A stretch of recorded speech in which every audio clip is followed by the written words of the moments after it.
Well, good afternoon, everybody. It is 6 minutes past the hour at 3 o'clock on Super Talk 99.7. It is Wednesday, August 21st, and again, a very, very pleasant day. I don't know, Chris, I've got 78 degrees here on my thermometer. 79 is what I'm showing. Well, okay, but it's still, close. Last night I walked out with the dog and I felt like I need to go put on a jacket. It was so cool. I thought that too. I went out when I got home and it was like, it's a bit nippy out. I know. I like it. I know. And then it's hard to believe it's the middle of August. I think it's going to get warmer as the week goes on, but nonetheless, we'll take it while we got it, right? Okay, listen, I want to start off today. We're going to be talking about plenty of politics, going to be talking about what those crazy Democrats are doing in Chicago. We're going to be talking about what Donald Trump had to say today, what J.D. Vance had to say today. We're going to get all of the politics that you can possibly stand, but I want to start with a story of two economic stories, because one of them, I smell a rat. I smell a big old rat. And you know what a rat smells like. Well, I've never smelled a rat, but one way or the other, if there was a rat to be smelled, I think I would be smelling one. And we'll talk about that in a moment. First, a local economic story of some interest. Remember that the state of Tennessee has committed $900 million to the Ford Corporation to help build a factory out in Memphis at a place called Blue Oval City. And what they want to do there is they're going to build electric trucks, big old electric trucks. And they got a battery plant going in there. They got a big factory going on, all supposed to start next year. Next year, they're supposed to start building those trucks. Well, today, Ford let it be known that, they can't sell electric trucks for love or money. They can't sell them. Nobody wants them. And they don't think that the market is there right now. So they announced, they're taking a big hit to do this, that they're pushing off a development of the truck, the electric trucks that were going to be built there at that Ford plant, another 2 years. Now, maybe 18 months, but more likely 2 years based on what I'm reading here today. And my question and my concern has long been, look, I want this thing to succeed. I want Ford to do well. I want the state of Tennessee to do well. I'm not looking for trouble here, but we do have $900 million tied up in this project. And now we're being told, well, we can't really start building trucks. It's going to be pushed back about 2 years from CNBC. Ford Motor is delaying production of a next-generation all-electric pickup truck at a new plant in Tennessee and canceling plans for a 3-row electric SUV, the company said Wednesday. Instead, Ford said it would prioritize the development of hybrid models as well as electric commercial vehicles, such as a new electric commercial van in 2026, followed by 2 EV pickup trucks in 2027. The pickup trucks are expected to be full-sized, which will be produced in 2027 now, not 2025, at the Tennessee plant that currently is under construction, and a new midsize truck being developed by a specialized Skunk Works team in California. As we've learned in the marketplace and we've seen where people have gravitated, we're going to focus on having competitive advantage, and that's on commercial land trucks and SUVs, said Ford Chief Financial Officer John Lawler. The actions are meant to better deliver a capital-efficient, profitable electric vehicle business, but in the short term, it will cost the company. Ford says because of this decision, it will incur a special non-cash charge of about $400 million for the write-down of certain product-specific manufacturing assets, including the cancellation of the 3-row SUV. Company said changes may also result in additional expenses and cash expenditures of up to $1.5 billion. So between that could be $1.9 billion. That's almost $2 billion they could take a hit in order to do this. Ford will reflect those in the quarter in which they incurred as a special item. The vehicle production at the new $5.6 billion Tennessee site was initially expected to begin next year, writes CNBC. The company said it still expects to start battery cell production at the site in 2025. The changes are the latest for Ford and come amid slower than expected adoption of EVs, as well as automakers not being able to profitably produce the vehicles. Okay, so look, if you've been paying attention, and we talk about this issue quite a bit on this program because, the Biden administration is trying to push everybody into an EV. They want everybody to drive an electric vehicle. And recently, Ford, GM, it's not just Ford, GM and the others have all said, look, we just can't sell electric vehicles.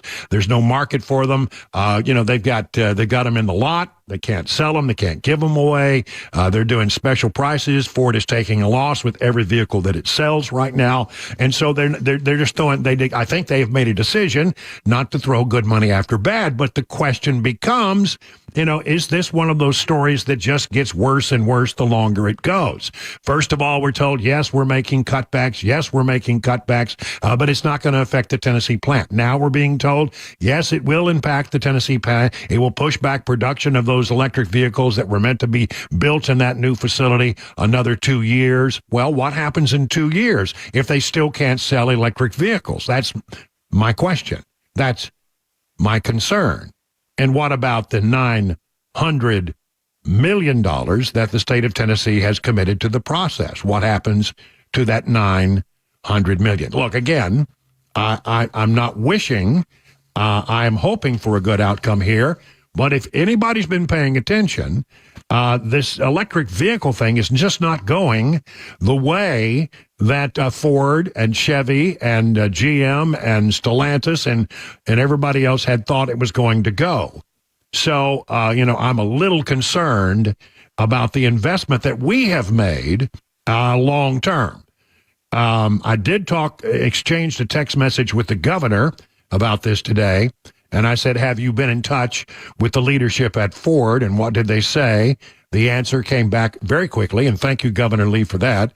Yes, sir, I talked to them today. They communicated that they are fully committed to the project. The construction schedule and the battery production will not change. The truck production schedule will be extended 18 months or so. Well, he says 18 months. All of the stories that I'm reading today say 2 years. So, here we go. Here's Wall Street Journal. Ford shrinks its EV rollout plans as demand lags. Automaker cancels large electric SUV and expects to take a $1.9 billion in related special charges and write-downs, taking a hit in order to push this thing back. Dearborn, Michigan, the automaker said it's scrapping plans for an electric 3-row SUV, citing tough pricing pressure at automakers resorting to aggressive discount to move their EVs. They said today that they would delay the plans by 2 years to a 2027 release date. So there you have that. You see, Ford understands what a delicate thing this is for the state of Tennessee. I fear that they're parceling out the bad news in dribs and drabs, not all at once. Now they've pushed off any further discussion for at least 2 years. And again, we've got a $900 million investment in this. So this is a story that I think bears a lot of watching, given the fact that we have so much money invested in a good outcome here. And again, raises questions about how deeply should we go in on some of these ventures to bring new businesses here to the state of Tennessee. I mean, the idea was, well, you're going to get 6,000 jobs. Well, that's great. That's a return on investment because those people are going to be paying taxes. They're going to be buying stuff, and the tax money will come rolling in from those 6,000 new jobs. There's going to be growth in the state. There'll be other companies that would support this if it goes off as planned. So, everybody, it sounds good at first when we say, yeah, we're making a big investment, but long term, we're going to get that back and a lot more.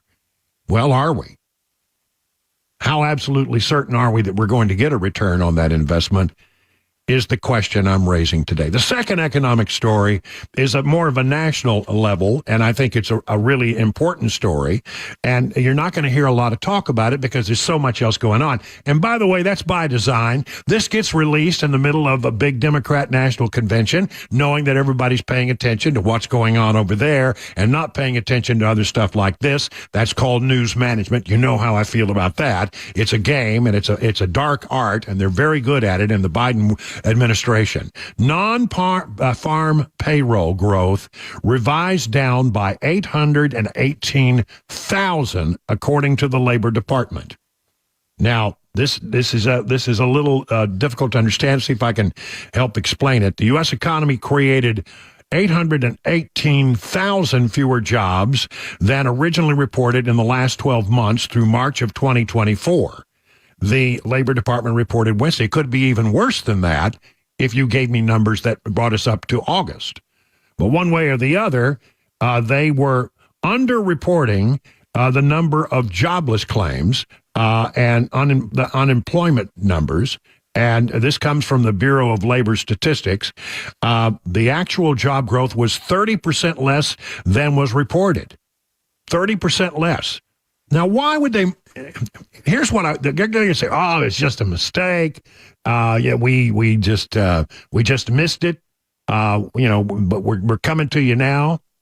Look, I think that this is a game being played by the Biden administration. I think, number one, they were trying to manipulate the Fed. Because the Fed makes its decision on rate cuts based on information like this from the Department of Labor and the Bureau of Labor Statistics, the Bureau of Labor Statistics, the BLS.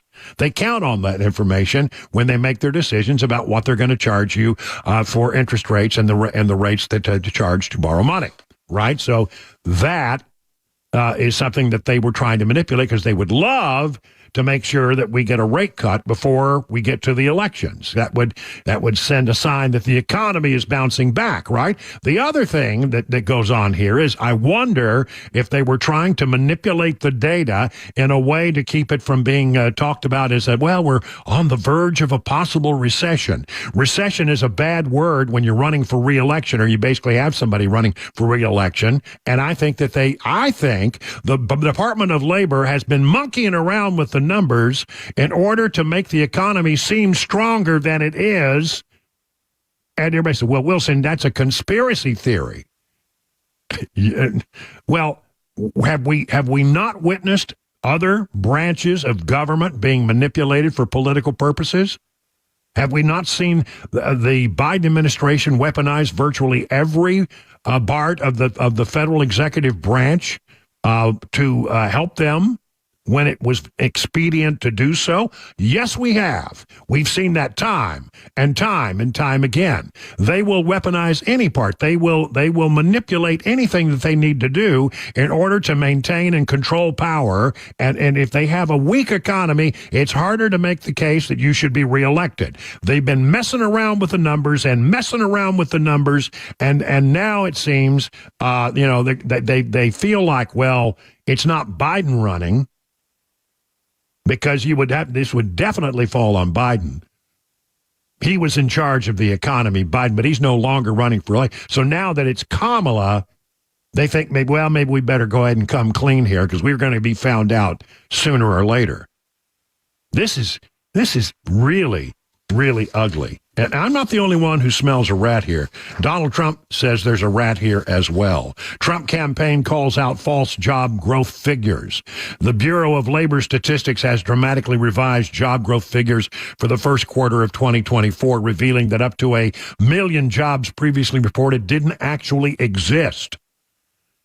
This shocking adjustment has sparked a fierce backlash from the Trump campaign, who accused the current administration of deceitful practices aimed at distorting economic realities ahead of the 2024 elections, and I think they're right. They were trying to provide data that would allow the Fed to give a rate cut. They were trying to tamp down discussion of a recession in an election year. I smell a rat. 20 minutes now past the hour.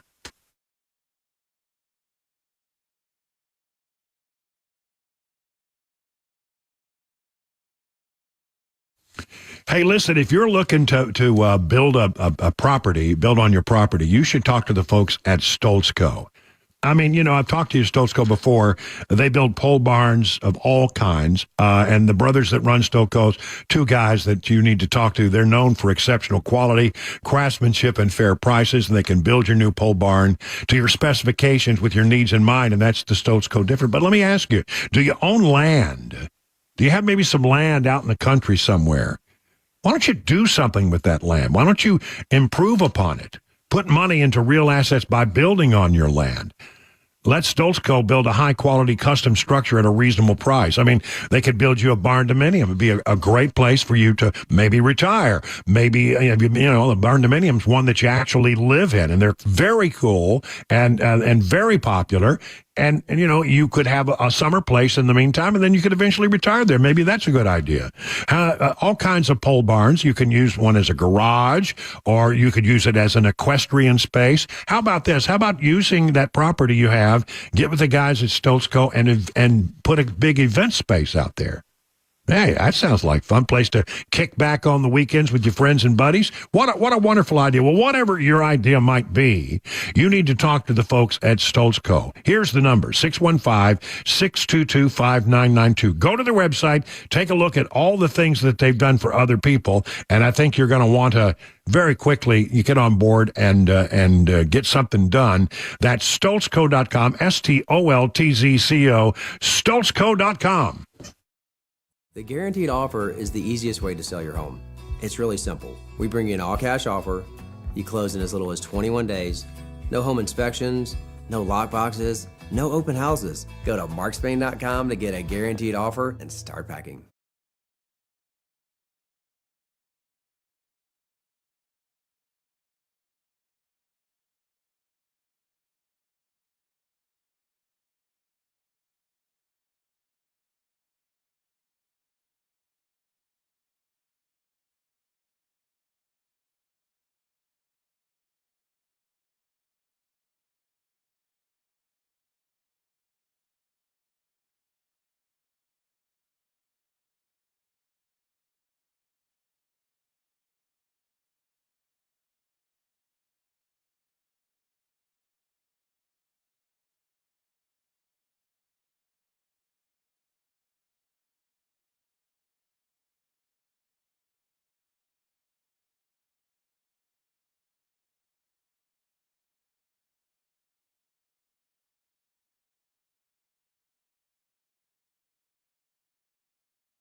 Tonight at the DNC, the Democrats will be showcasing what they deem as the future while also honoring the past. Donald Trump and J.D. Vance joining forces in North Carolina today, and a new school in Antioch closer to reality. We'll have those stories at 3:30 on Super Talk 99.7 WTN.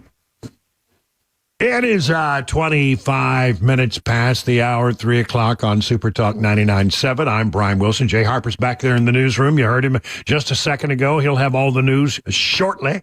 As they say, shortly. And then there in the control room, controlling all the blinky buttons and me, is Chris Weber, as always.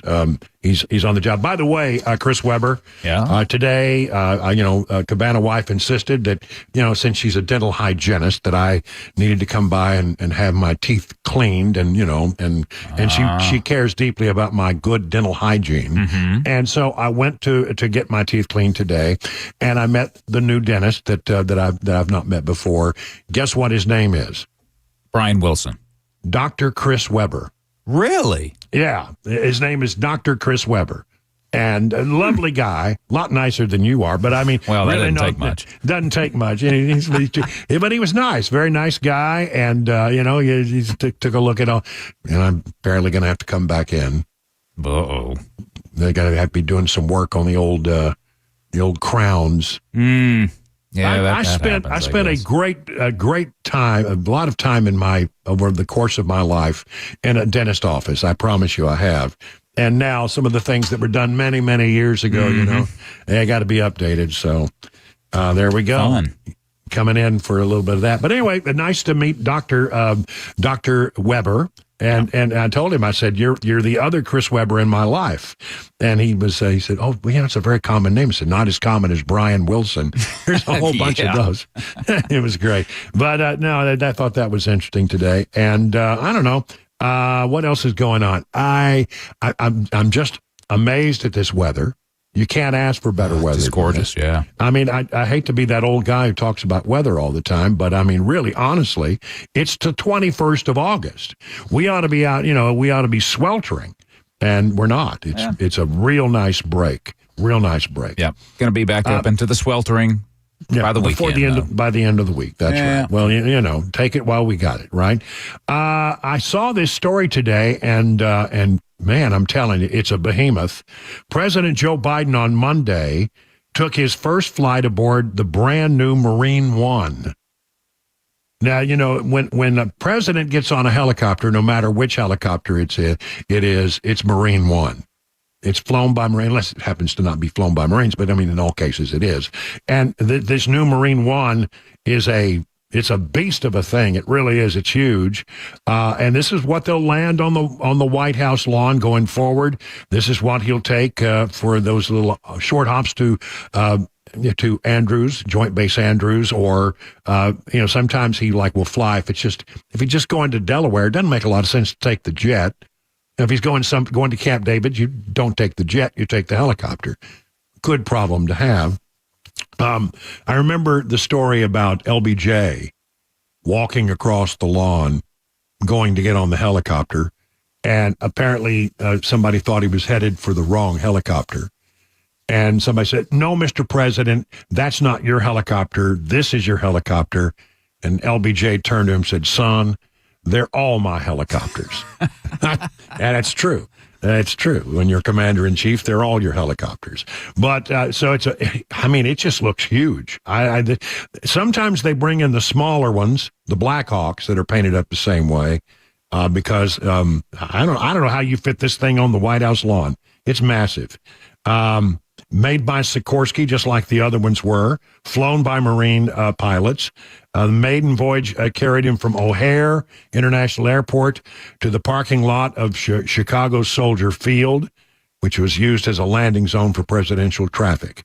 They've been flying the same old helicopters forever. So the helicopters that Biden was flying were the same ones that Nixon left town in. That's how long they've been flying. I mean, longer than that, perhaps. Interesting. There are a couple of new Air Force Ones being built right now. They started during the Trump era, and Trump came up with a interesting new paint job for it. Very excited about it. Yeah, I like it. And as soon as he was out of office, Biden came in and said, "Nah, scrap that. We're not doing that." Because anything that had Trump's touch on it, Biden wanted to get rid of. So he said, "I want the old color back on." So I think it still hasn't been painted because they're still working on it. So it's still green? No, it's just green. Whenever they're they're sort of green before they paint them. Yeah. And so I think they're still working on them. It's a lot of work to get a a plane outfitted to do all the communication stuff and all the secret stuff that the Air Force One is supposed to be able to do. So it takes a while. So it's entirely possible if Trump wins that he'll be able to reinstate his choice of colors for Air Force One. So another reason why he should be reelected. That's 31 past the hour.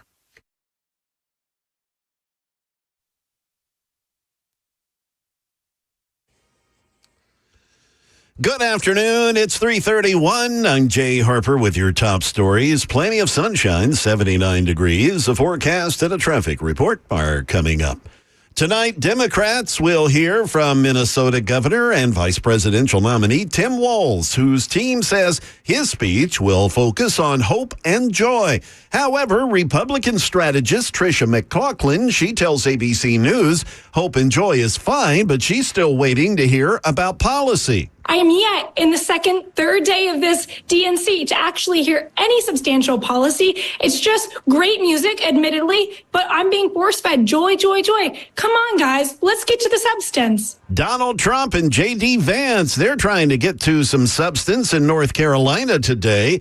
During Mr. Trump's remarks, he pledged to reinstate U.S. service members who were discharged from the military for refusing to get a COVID-19 vaccine. Hopefully they have great jobs right now and they're making a lot of money. But if they want to come back in, they get an apology and we sign them up and they get their back pay. Should have never happened. The mandate stuff should have never happened. Back here in Middle Tennessee, a new elementary school is a step closer to being built in the Antioch neighborhood of Nashville as community leaders work to accommodate its growing population.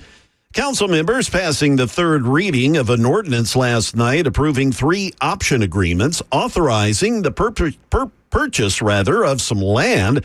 That's for a new elementary school in Antioch. News 2 reporting that southeastern Davidson County and the Antioch High School cluster represent the fastest growing enrollment in Metro Nashville public schools, especially for elementary school enrollment. That is the latest news. Traffic and weather are next. I'm Jay Harper, WTN News. Hey, what's up, guys? This is Matt Murphy for Members Nutrition. I want to tell you about the Members Nutrition difference, and I want to encourage you to go over to the Members Nutrition website. Number one, they believe at Members Nutrition that they can sell vitamins and supplements at a lower cost point, and they're doing it every single day at membersnutrition.com. Number two, they want to make these products right here in the United States of America, not from some overseas company, and they do that every single day. I encourage you to go to membersnutrition.com. You'll get 50% off your purchase price at checkout. You don't have to put in any codes. Just go to membersnutrition.com. Once again, membersnutrition.com.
38 past the hour now on Super Talk 99.7. Brian Wilson, your friend and radio buddy, in the chair on this beautiful August day.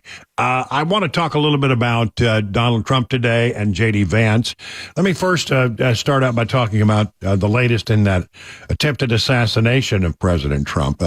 There's now apparently a bit of footage that has emerged that shows the shooter actually wandering around before the rally in Butler in an area where people were selling clothes and banners and, that kind of stuff, the Trump stuff. And it was seen, and this was about 4:26 on the day. Remember, shooting happened about a few minutes after, about 6:11, I think it was. And this was about the same time that local police officers sent a text message to his colleagues, noting this guy.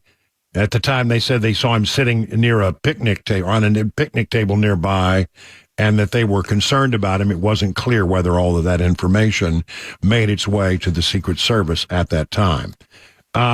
Today in North Carolina, Donald Trump and J.D. Vance spoke at a rally. And this was the first time, it's the first outdoor rally since the one in Butler. And it's the first time that the Secret Service has implemented, well, it's not the first time they've done it, but the first time they've done it in this kind of setting. Bulletproof glass is now in front of the vice president, the former president and his running mate, J.D. Vance. It's a special see-through protective barrier. So he's completely protected from somebody who is at least in front of him, and they can carefully look at the people who are behind. So there's that. That's a big expense for the Secret Service, but after being so embarrassed by what happened in Butler, I think that they are not going to worry too much about the cost of doing that. And if they're going to be an outdoor rally, it looks like they're going to have situations like this each and every time. Okay, now what did he say today? Here we go. Here is Donald Trump. It's a big event on national security. Here is the former president.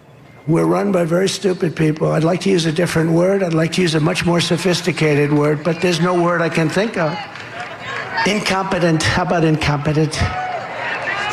As a result, peace in Europe has been shattered by the largest European land war since the fall of Nazi Germany. This is the largest war there's been, and this war is going to escalate and escalate. When, if, but when. I have to always say if, because they cheat. I would say when if they didn't cheat, but they cheat. That's the one thing. They're great at cheating in elections. If we win, I'll get that thing settled before I take the office. I'll get it settled as president-elect. I'll get that war stopped. With Russia, yeah, we'll get that stopped. Ukraine and Russia, we're going to get it stopped, and quickly. It'll be done before I get to office. It would not have happened if I was president. It wasn't going to happen. In the Middle East, the Jewish people have suffered the worst atrocities and deadliest attacks since the Holocaust. There's no question about that. The United States has been forced to abandon more embassies under Comrade Kamala than at any time in our history. We're running out. It's not like we're leaving. We're being run out of these embassies that cost us hundreds of millions of dollars to build. You got to see these embassies in the middle of nowhere in a country you've never even heard of. They spent $900 million to build an embassy. The whole thing is crazy. The world is on fire, and Kamala and Biden have marched us to the brink of World War III. That's what we're in. I think, General, you would probably agree. You're one of the experts, I would think, right? I don't even talk to you about that lately. It's so out of control. I don't even have to bother. I just say, look, take a look. But one of the great experts, and we're on the brink. That's why this November, Americans are going to tell Kamala Harris, that we've had enough. We can't take it anymore. You're doing a terrible job. Comrade Harris, you're fired. Get out of here. You're fired. You're no good. At one point, Trump talked about, how many wars and places of conflict would not be happening if he had been in office. And, he makes a pretty good case in that regard. But, I got along with him. It's good to get along with these countries. I got along with China. That wouldn't have happened. What's happening right now, they're planning an attack on Taiwan. There's no question about that. That wouldn't have happened. It wasn't going to happen. They knew that you weren't allowed to do that. Putin would have never gone into Ukraine. Israel would have never been attacked. It's a sad, sad situation. He said that he was in the process of getting out of Afghanistan, but would have done it more responsibly. Under my leadership, we were getting out of Afghanistan, but we were going to get out with dignity, pride, and with strength. When I left office, we had not lost a single service member in the combat in Afghanistan in more than 18 months. And then we had that horrible day where we lost so many, and so many were so badly hurt. Arms, legs gone, face just obliterated. We lost so many great people that day. Nobody talks about the people that were so badly injured. They never mention them. I always mention them. All over the world, our adversaries knew that America was not to be trifled with. When I was your commander-in-chief, under my leadership, we were getting... And when I was your commander-in-chief, he said. And then he said that he did not have any wars that were started. I mean, it is true that during the time that President Trump was president, it was a time of relative world peace. But we defeated ISIS, we killed the world's top terrorists, we secured our borders, we achieved energy independence, we stood up to China, we protected Israel, we made peace in the Middle East with the Abraham Accords, and more. We did things like nobody ever heard of, and we brought our troops mostly back home. We didn't start any wars for 79 years it was before. We didn't start wars, 79, 80 years. And then also J.D. Vance was there, and again, very much on message. In Europe, he pushed the Europeans to take more responsibility for their own defense so the United States would not have to pay for a bunch of freeloaders. We ought to focus on our own security, not subsidize European welfare. They can take care of themselves.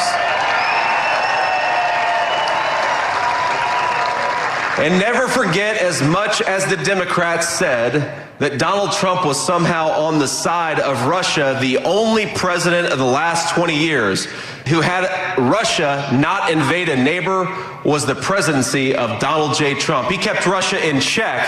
He's the only president of our lives to do it.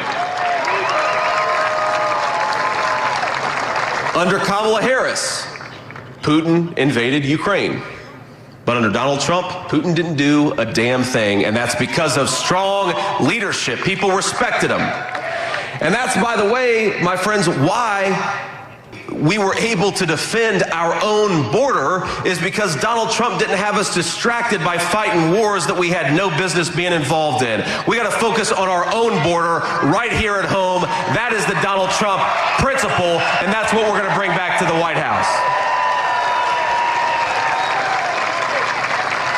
It's funny, all these people said that he was going to start a nuclear war, but President Trump knew more about diplomacy than any president of the last 40 years. While all these Democrats lied about Donald Trump being the candidate of nuclear war, Donald Trump is the person who prevented nuclear war, and if we're not careful, Kamala Harris is going to walk us right into nuclear war. We got to kick her out and not give her a promotion to President of the United States.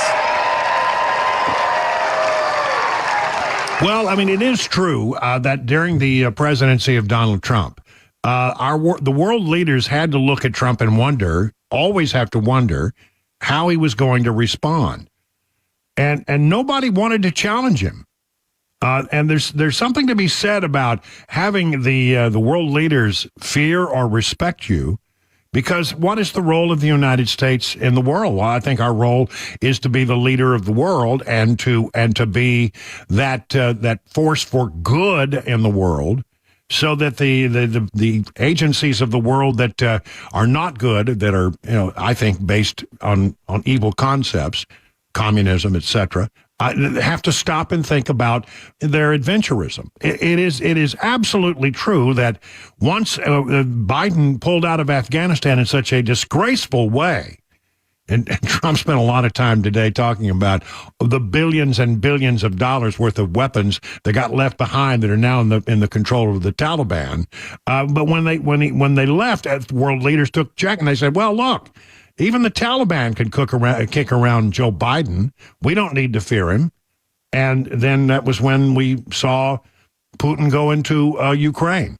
It is when we started to see additional adventurism on the parts of China, and challenging Taiwan, and now acting badly with in the area of the Philippines, where we have a vested interest. I mean, it is true that there's a pretty good chance Iran would not have told its proxies and given them the green light to go ahead and attack Israel on October 7th the way it happened. That probably would not have happened under Donald Trump because Iran either feared or respected, it doesn't matter which, feared or respected Donald Trump and knew that that was not something that would be tolerated. It's a very valid point.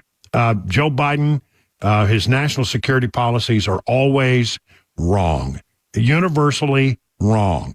If you want to know what the right policy is, ask Joe Biden what his ideas are and do 180 degrees the opposite, and you'll be fine, because his instincts are always, invariably wrong.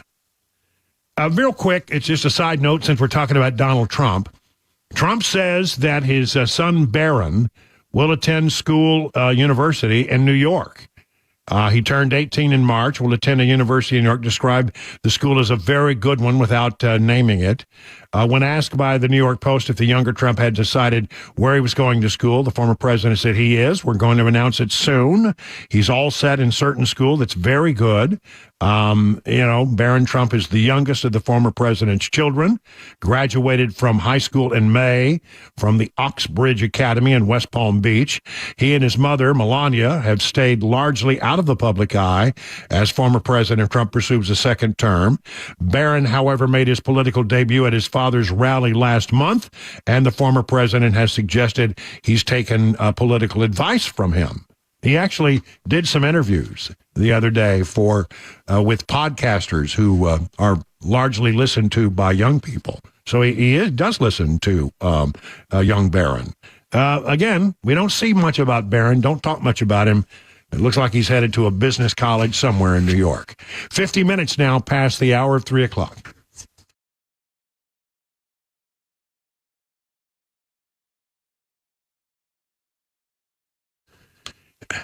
This morning I got up and stepped on the scales, and as I do every morning, and again, I got good news. I'm down, another 1.5 pounds. And I'm telling you, every day that I step on the scales, I get a bit of good news, and that's because of the folks at Restoration Wellness and Med Spa. Listen, they can help you achieve your summer weight loss goals. Just call them today at this number, 615-470-8124, or visit them at their website, Restoration Wellness Med Spa, to book a consultation today. You're going to meet my friends Carly and Jamie, who will take great care of you, just like you're part of the family. You can be part of the more than 1,000 patients who have already seen life-changing results from the weight loss management program. Weight loss increases your energy levels. It can improve the quality of your sleep, enhance your overall health. These are customizable treatment plans, not one size fits all. When I went in, they talked about my needs, my lifestyle, my goals, came up with a plan that was right for me. So whether your goal is to lose stubborn body fat or improve your overall health, Restoration Wellness has the solution for you. Learn about the newest techniques in weight loss management. Just check out restorationwellnessmedspa.com.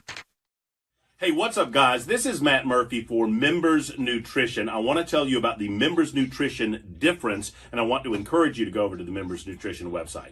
Number one, they believe at Members Nutrition that they can sell vitamins and supplements at a lower cost point, and they're doing it every single day at membersnutrition.com. Number two, they want to make these products right here in the United States of America, not from some overseas company, and they do that every single day. I encourage you to go to membersnutrition.com. You'll get 50% off your purchase price at checkout. You don't have to put in any codes. Just go to membersnutrition.com. Once again, membersnutrition.com.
Tonight at the DNC, the Democratic vice presidential nominee will make his remarks. Donald Trump in North Carolina today responding to remarks at the DNC last night by his predecessor. And word is that Robert F. Kennedy Jr. set to make a big announcement this week. We'll have those stories at 4 o'clock on Super Talk 99.7 WTN.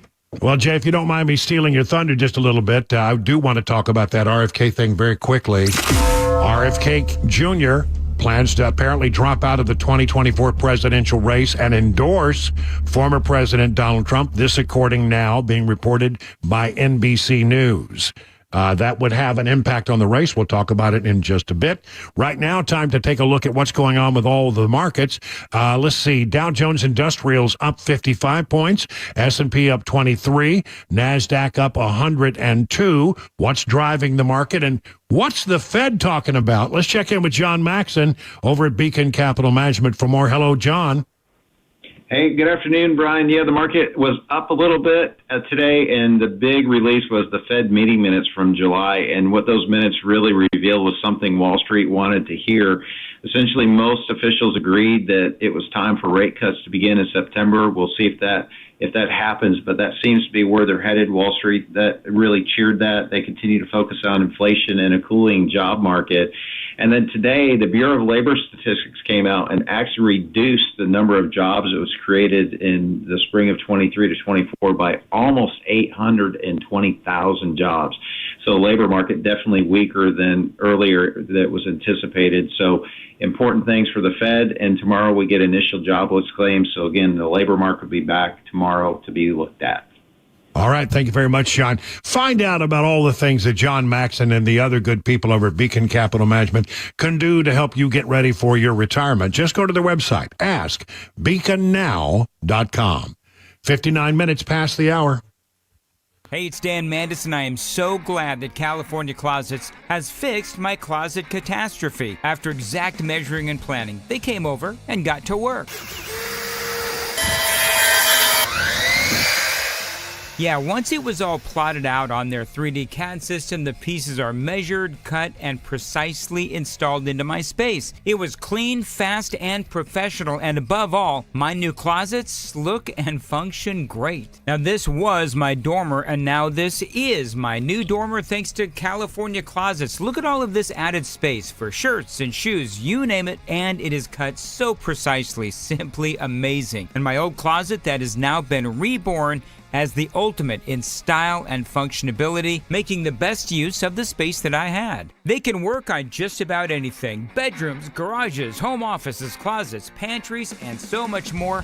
Find them online, CaliforniaClosets.com, and see what they can do for you. You can schedule a free design consultation.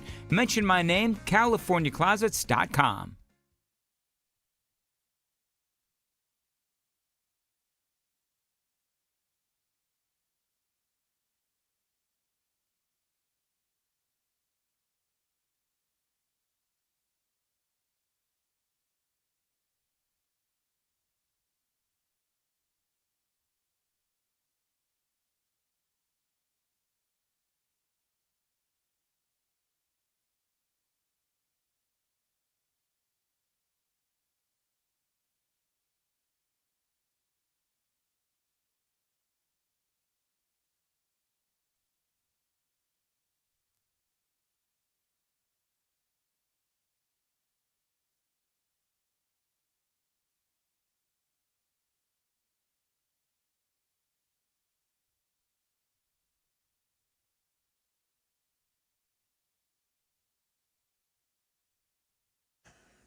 Good afternoon. It's 1 minute past 4 p.m. I'm Jay Harper with your top stories. Plenty of sunshine, 79 degrees. Traffic and weather, they are coming up. An audience of millions is what Governor Tim Walz will face tonight as he makes his pitch to the American people on night 3 of the Democratic National Convention.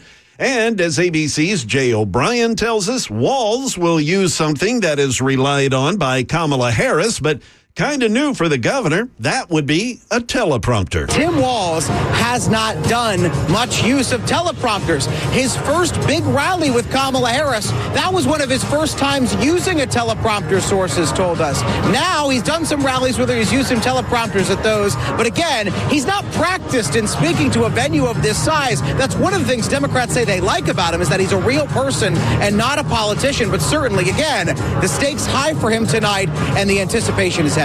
Former President Trump, he's responded to the speech given last night by Barack Obama. ABC's Stephen Portnoy reports on that. It's hard. Appearing behind bulletproof glass at his first outdoor rally since the attempt on his life, Donald Trump told a North Carolina crowd it's tough for him to stay focused on the issues. You know, they always say, sure, please stick to policy, don't get personal.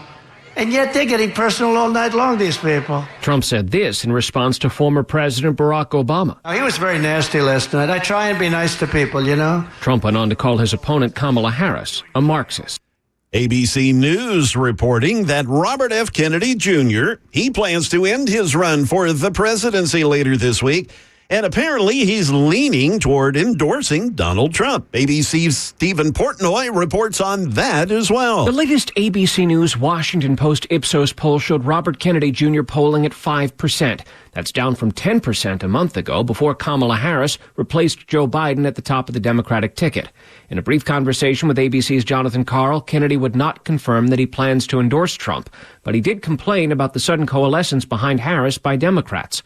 It was a coronation, he said. It's not democracy.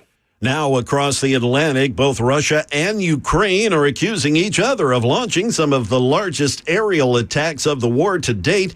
And now the U.S. says things could get even worse. Here's Shannon Kingston reporting. The American Embassy in Kyiv issued an alert warning of an increased risk of both nighttime and daytime drone and missile strikes from Russia over the next several days. U.S. officials say the threat is tied to Ukraine's upcoming Independence Day and not its so far successful offensive in Russia's Kursk region. That is the latest news. Traffic and weather are next. I'm Jay Harper, WTN News.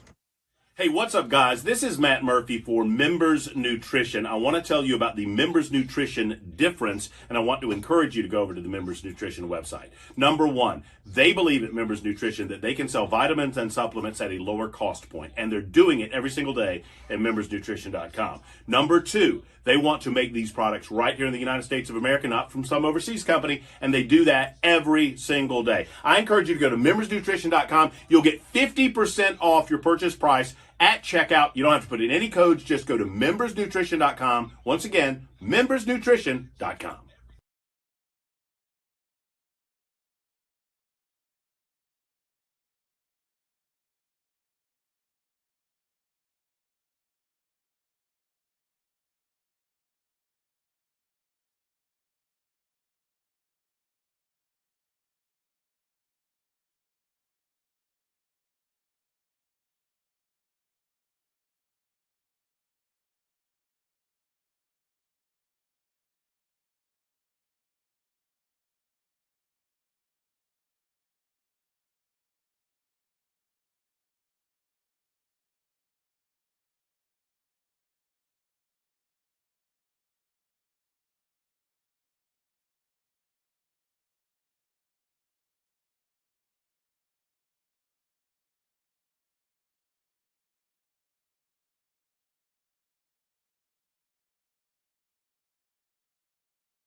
Hey, everybody, it is 8 minutes now past the hour of 4 o'clock on Super Talk 99.7. I am Brian Wilson. I am your friend and radio buddy. So glad that you're with us here on this beautiful August day. We've got a lot of stuff to cover. Hope you're getting home safely.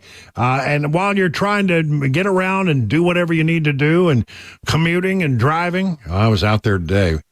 I was out there today because I had to go all the way to Franklin. Ooh. And drove, from Watertown to Franklin. It's some weeks my truck barely even leaves the driveway. But this time I had to go all the way to Franklin. And I was driving down the road and I kept thinking, there's somebody, and I looked to my left and there was somebody who was waving at me furiously. And I realized, I forgot about my license plate. You've been spotted. I've been spotted. So I waved. That was nice. But I tell you what, I feel your pain when I get out there. I know I don't have much of a commute, and I understand that you do. So that's why we're here, to give you something, so you can effectively utilize that time. Rather just, sitting and playing the same old songs off, that you've heard a billion times, absorb something newsworthy, something about what's going on in your community, what's going on in the world around you. And, I'll try to give you the best stuff. Now, it is time for our first 2024 update. Again, you can send your thank yous my direction. I'm taking the hit for you. You don't have to watch the Democrat National Convention. I'll be glad to watch it for you and report back to you everything that's important that you need to know. And so, I did this again, and I got to say, last night, Cabana wife did not hang. She couldn't take it anymore. She said, I'm going to bed. I can't take this anymore. But I stayed up and listened to the big speeches. Let's start with this one. I think this is pretty interesting. This is Bernie Sanders. Hey, Bernie Sanders, he thinks that people are struggling. Because too many of our fellow Americans are struggling every day to just get by, to put food on the table, to pay the rent, and to get the health care they need. Well, whose fault is that? I mean, maybe that is true. I think it is true. But, it's the responsibility of the current administration to control the economy, to set economic policy. And if people are indeed struggling to put food on the table and a roof over their head and clothes on their backs, who should we point to? Well, I think we should point to Joe Biden and his vice president, Kamala Harris. Same kind of thing came up when Michelle Obama, who, incidentally, I just want to make a note of this in case you missed it, is not the nominee of the Democrat Party. She's not the nominee. Just saying, she's not the nominee. But she did get up and speak last night. And she talked about how, things are, she thinks things are looking up for Democrats.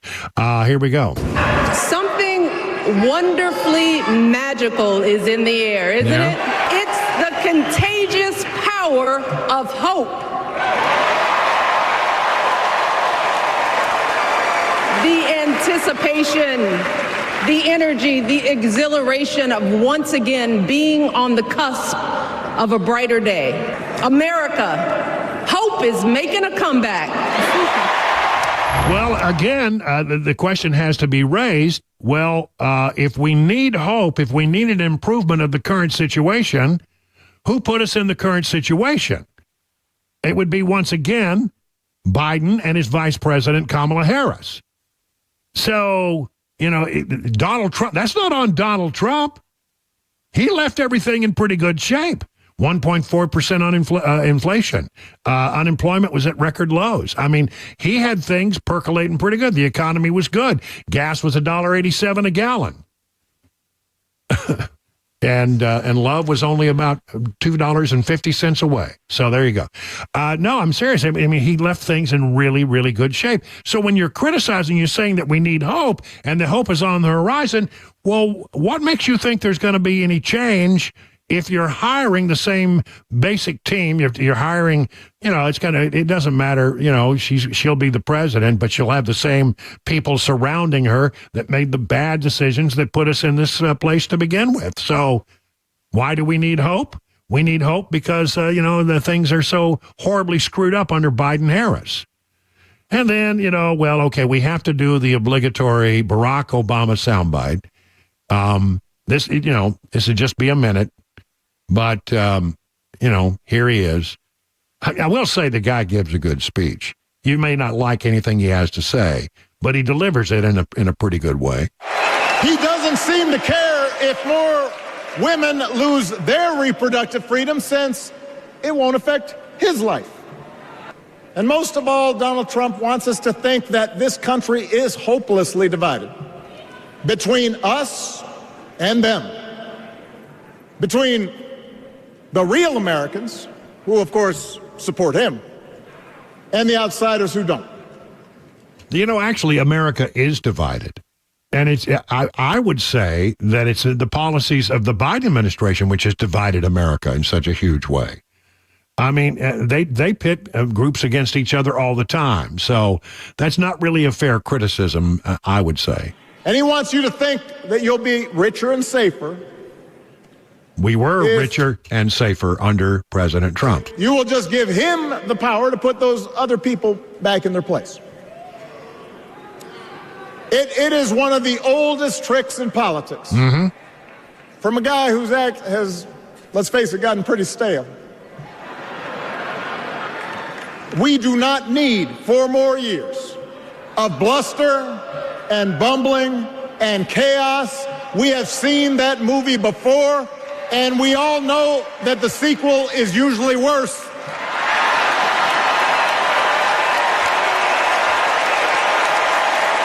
Hold on just a minute. I have to say, bumbling, chaos. What do you think we've been witnessing with the Biden administration? We don't, absolutely bumbling and chaos. And now you're basically asking the American voter to go out and sort of take that person who was very much a part of everything you're doing and reelect them. So if you say you don't need that kind of chaos, which administration, I ask again, are you talking about? America's ready for a new chapter. America's ready for a better story. We are ready for a President Kamala Harris. Yeah. I don't think so. So that was last night. All right, you've gotten. I thank you so much for tolerating that. We won't be doing any more of that for a while, so we can move on and talk about what's going to happen tonight. Well, tonight, Governor Tim Walz will speak again. Tim Walz and Kamala Harris not answering any questions. Not putting themselves in a place where they have to ad-lib. They're reading their teleprompter speeches, and that's it. That's all you get from them. But he'll come out today delivering the keynote as he officially accepts the vice presidential nomination and introduces himself to America. Others who will speak tonight, Bubba's going to be there, former President Bill Clinton, former House Speaker Nancy Pelosi, now that Biden's out of the way. She can come back out now and talk, and that'll be interesting because I got to tell you, lately, every time I've seen Nancy, she doesn't seem like herself. House Minority Leader Hakeem Jeffries, Senator Cory Booker of New Jersey, Catherine Cortez Masto of Nevada, Amy Klobuchar, Mean Amy. She's the meanest woman in all of Washington. Just ask her staff. Chris Murphy of Connecticut, scheduled to speak tonight, and if that weren't enough, let's add Transportation Secretary Pete Buttigieg, along with Governors Josh Shapiro of Pennsylvania and Wes Moore of Maryland, Wes Moore seen as a real rising star in the Democrat Party. And so there will be going to that. So that'll all start tonight. Again, the festivities, if you want to call them that, have been really behind schedule. They can't keep their thing on schedule for love nor money. Some other news very quickly that has to do with the election, not necessarily the convention. The Alabama Secretary of State has found 3,000 potential non-citizens registered to vote. How many times we've been doing this story of late? State after state going through their voter rolls, finding thousands and thousands of people who are on the rolls who are not apparently citizens and are therefore not allowed to vote in the upcoming election. The Alabama State Secretary of State, Wes Allen, says, "I will not tolerate the participation of non-citizens in our election. We have examined the current voter file in an attempt to identify anyone who appears on the list that has been issued a non-citizen identification number." They're comparing. See, all you got to do is compare. You just take two databases. Take the people who are registered to vote and the other databases that tell you who's a citizen and who's not, and you can find these people. It's not that hard. The world of computers has been doing this now for eons. RNC scores a voter integrity win in a key state, and this is a key state. The Republican National Committee scored a major legal victory in Pennsylvania this week, boosting ballot integrity in the state just weeks before early voting for the 2024 presidential election is set to begin. After a court battle, a Pennsylvania judge affirmed that incomplete mail ballots without required secrecy envelopes will not be counted. The RNC is engaged in integrity battles in states across the country, recently petitioned the Supreme Court to stop illegal immigrants from voting. Republican attorneys general have signed on to that effort. It is illegal for non-citizens to vote in our election, yet time and again we have seen Democrat officials oppose basic safeguards and dismantle election integrity provisions, intentionally opening the door to non-citizen voting in our election. 20 minutes now past the hour, 4 o'clock.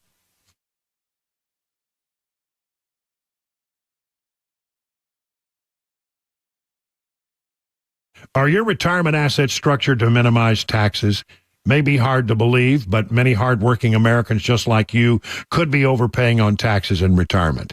You can be taxed on your IRA, your 401k, and any other tax-deferred retirement accounts. Beacon Capital Management is here to give you peace of mind. With the threat of massive tax increases just around the corner, your nest egg could be in trouble unless you take advantage of defensive tax-saving strategies now. Defend your hard-earned retirement savings by scheduling a free retirement tax reduction analysis today. No cost, no pressure, no obligation. If you've saved more than $250,000 for retirement, don't wait any longer to schedule your free retirement tax reduction analysis from Beacon. Just call them at 615-488-9303 or visit askbeaconnow.com. Hey, it's Dan Mandis, and I am so glad that California Closets has fixed my closet catastrophe. After exact measuring and planning, they came over and got to work. Yeah, once it was all plotted out on their 3D CAD system, the pieces are measured, cut, and precisely installed into my space. It was clean, fast, and professional, and above all, my new closets look and function great. Now, this was my dormer, and now this is my new dormer thanks to California Closets. Look at all of this added space for shirts and shoes, you name it, and it is cut so precisely, simply amazing. And my old closet that has now been reborn as the ultimate in style and functionability, making the best use of the space that I had. They can work on just about anything: bedrooms, garages, home offices, closets, pantries, and so much more. Find them online, CaliforniaClosets.com, and see what they can do for you. You can schedule a free design consultation. Mention my name, CaliforniaClosets.com.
With reports that RFK Jr. looks to perhaps drop out of the presidential election, how could that shake up the race? We'll have that story along with money news. That's coming up at 4:30 on Super Talk 99.7 WTN.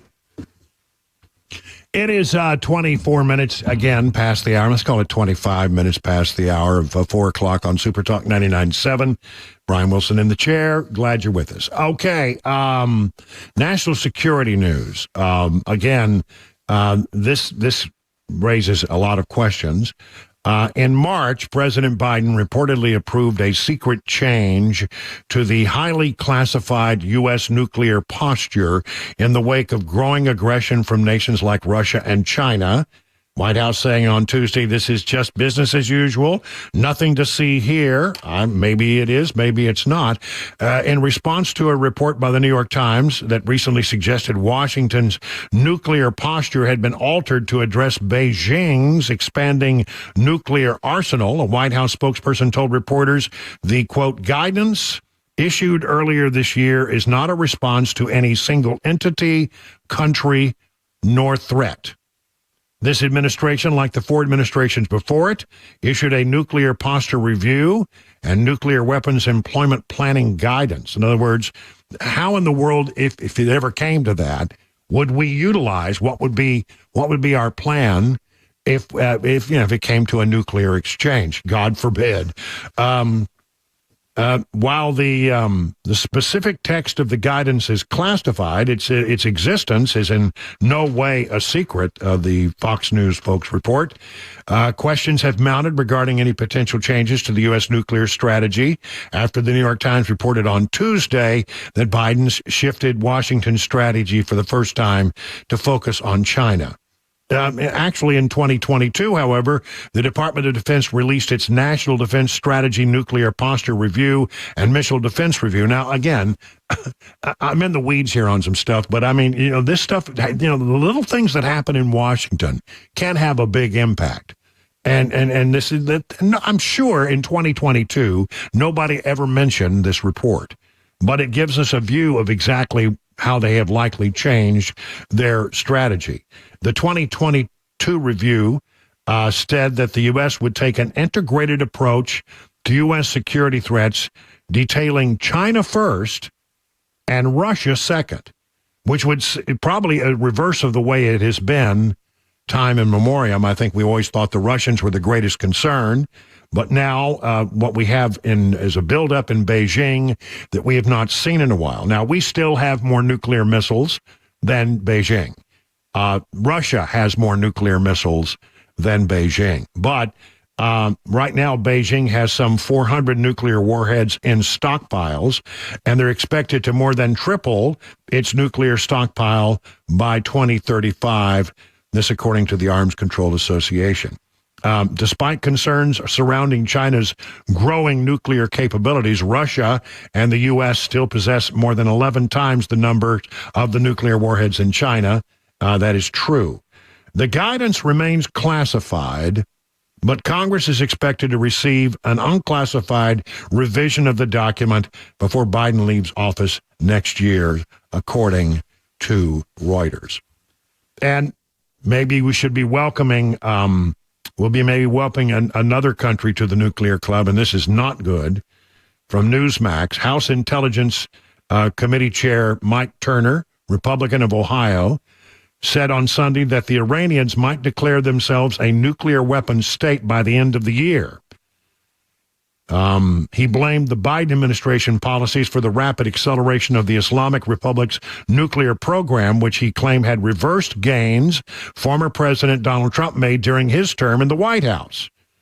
Donald Trump, with the maximum pressure campaign on Iran, put the most pressure on Iran than they've had in any administration, both economically and militarily. They were on the ropes, Turner told Face the Nation moderator Margaret Brennan. But their process had slowed.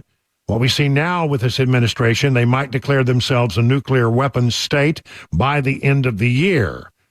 That's just exactly what we need, a nuclear Iran. Brennan asked if Iran's Supreme Leader Ali Khamenei had changed Turner's conclusion on this. He said there is a possibility with the advances that have been made under the Biden administration's policy that Iran could, reports are out, that Iran could declare itself a nuclear state by the end of the year, end of quote. But you would not have had that, he said, under the Trump administration's maximum pressure campaign. That's true. It's what we were talking about earlier. I mean, Iran was being held at bay. We were having some kind of rapprochement. There's a good French word for you with the North Koreans. We were at least getting along with them, and there seemed to be they weren't acting badly like they normally do.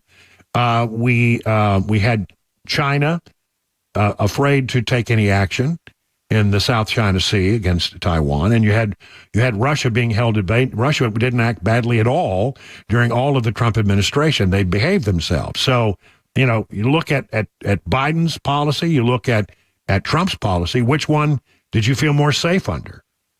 I have an answer. I think you do too. 30 minutes now past the hour, time for the news.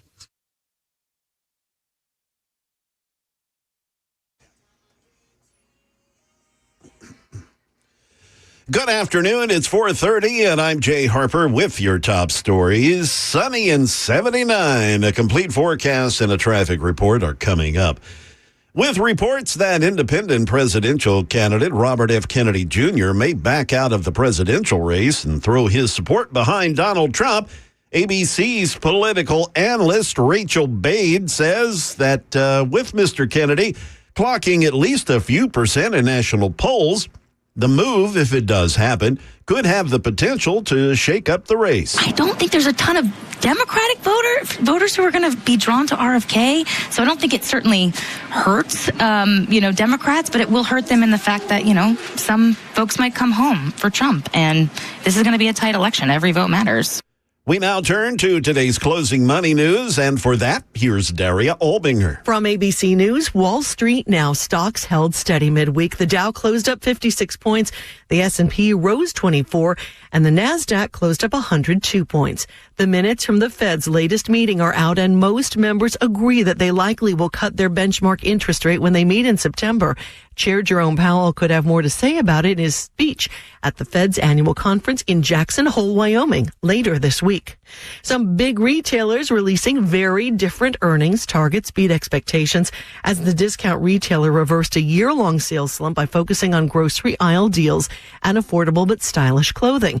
It wasn't so good for Macy's, the department store chain, reporting another quarterly sales decline and says sales for the fiscal year will be weaker than expected. Ford is shifting its electric vehicle strategy with an emphasis on 2 lower-cost pickups. It's also scrapping plans for an electric SUV. That is the latest news. Traffic and weather are next. I'm Jay Harper, WTN News. Hey, what's up, guys? This is Matt Murphy for Members Nutrition. I want to tell you about the Members Nutrition difference, and I want to encourage you to go over to the Members Nutrition website. Number one, they believe at Members Nutrition that they can sell vitamins and supplements at a lower cost point, and they're doing it every single day at membersnutrition.com. Number two, they want to make these products right here in the United States of America, not from some overseas company, and they do that every single day. I encourage you to go to membersnutrition.com. You'll get 50% off your purchase price at checkout. You don't have to put in any codes. Just go to membersnutrition.com. Once again, membersnutrition.com.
38 minutes past the hour, 4 o'clock on Super Talk 99.7. We're cranking here today on this 21st day of August.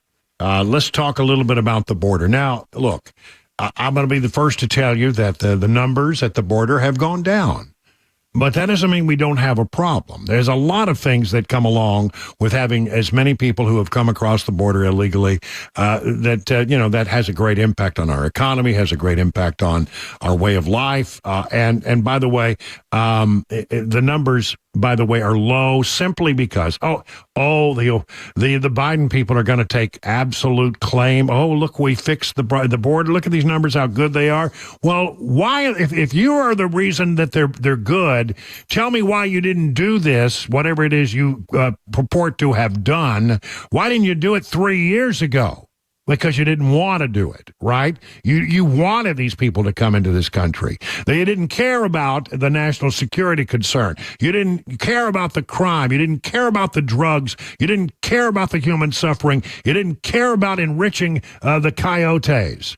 No, you wanted it because you wanted to change demographics in the voting population in this country and ultimately want to find a pathway to citizenship for these people who came to the country illegally. I mean, there are so many concerns about all that. You didn't care about that, but when it gets to be election time and the numbers go down, you're going to take credit. You know what? I suspect that this is the coyotes understanding that they need to lay low for a little while. Because if the border situation is out of control, they might end up with Donald Trump, they think, and if they end up with Donald Trump, they know they'll be shut down. So they're laying low now in hope that they can go right back to what they were doing before as soon as the election is over if Kamala Harris wins. That's why they're playing this game. They're trying to help. The coyotes, who have been enriched by the Biden administration policies, are playing the long game here. So there we go, okay? But there's other stuff going on with regard to the Biden-Harris administration has lost track of up to 300,000 illegal kids. From Federalist.com. Vice President Kamala Harris was so upset on election night 2016, she polished off a family-sized bag of nacho cheese Doritos. While she was overjoyed in her U.S. Senate victory, she was verklempt by Donald Trump's presidential election triumph. She said, I did not share one chip with anyone, not even Doug. I watched the TV with utter shock and dismay. And they go on to talk about what this bigger issue. I don't know why they started off like that. The IG management's alert dated August 19th scolded. This is from the Inspector General at the Department of Homeland Security. IG's management alert related August 19th scolded the administration for losing track of more than 32,000 unaccompanied children between fiscal years 2019 and 2023, the majority on President Joe Biden and Vice President Harris's watch. In addition, the report notes that ICE has failed to serve notices to appear, the so-called NTAs, on nearly 300 children, who therefore may not be lost to government tracking. If you can't send them a notice to appear, it's probably because you don't know where they are. You've lost track of them. 300,000 children, and you let them into the country, and now you have no idea about their welfare, about their well-being. You have no indication of where they are, where they're living, whether or not they're with families. Are they being, sucked into all kinds of human trafficking? You got no idea. That's just so concerning. The Biden Department of Justice has released the 2 illegal aliens who attempted to breach the military base up there at the Quantico.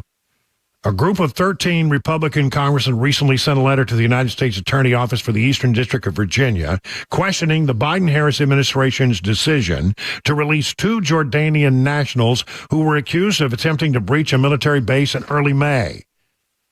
The Monday letter, led by Representative Andy Biggs of Arizona, called the men's release egregious and accused the administration of valuing the desires of illegal aliens, including those who intend to commit acts of terror, over the safety of American citizens. Is it possible that the two men were testing out the security of the base to plan for a future terrorist attack? That's the real question, isn't it? On May 3rd, you may remember, two Jordanian nationals apparently attempted to enter Quantico Marine Base near Triangle, Virginia, by posing as Amazon delivery drivers. When guards stopped their box truck at the base main entrance, the two illegal aliens failed to produce access credentials. The guards directed the men to a holding area to wait a secondary inspection. Instead of abiding by the directive, the men reportedly attempted to proceed forward, but were quickly stopped by the deployment of vehicle denial barriers. They got pop-up barriers that come up out of the ground. One of the men reportedly crossed the southern border unlawfully a month before the incident. The other allegedly overstayed a student visa. As a result, the men's illegal immigration status, they were turned over to Immigrations and Custom Enforcement. The men's immigration status and their identities were initially concealed by the Biden-Harris administration. However, a July report from the Center for Immigration Studies revealed through court records the names of the Jordanian nationals: Hassan Youssef Hamdan, age 32, and Mohammed Khair Dabous, who is 28. Hamdan and Dabous were charged with Class B misdemeanors for the attempted breach. The New York Post reported that ICE released the men from federal custody, and a magistrate judge with the U.S. Attorney's Office in the Eastern District of Virginia ordered their release on July 22nd on the misdemeanor trespassing charges. The two men reportedly posted bail, which was set at $15,000 for Hamdan and $10,000 for Dabous. They were released despite not only their statuses as illegal aliens who were subject to removal, but also their having trespassed on U.S. military installation, an act which is potentially connected to current or future terrorist activity. Why were they letting these people go? Especially when they had a good reason to say, I know you've been here in this country illegally. You overstayed your visa. You came here through the southern border. We don't know what you're up to. So out of an abundance of caution, we're going to enforce the immigration laws of this country. Adios. Hit the road, Jack. Fly back to wherever you came from. I don't know why you wouldn't do that. I just don't have, I cannot justify that on any level. From wokespy.com, Kamala Harris's proposed platform will open floodgates to illegal aliens. See, it's good now because, as I said, I think the coyotes are playing nice. But the Democrat National Convention has offered a first glimpse into Kamala Harris's platform she will implement if elected President of the United States on November 5th. One particular pledge caught the eye of conservative commentators on X and is a damning indictment of Vice President who served as border czar amid an unprecedented influx of illegal immigrants to this nation.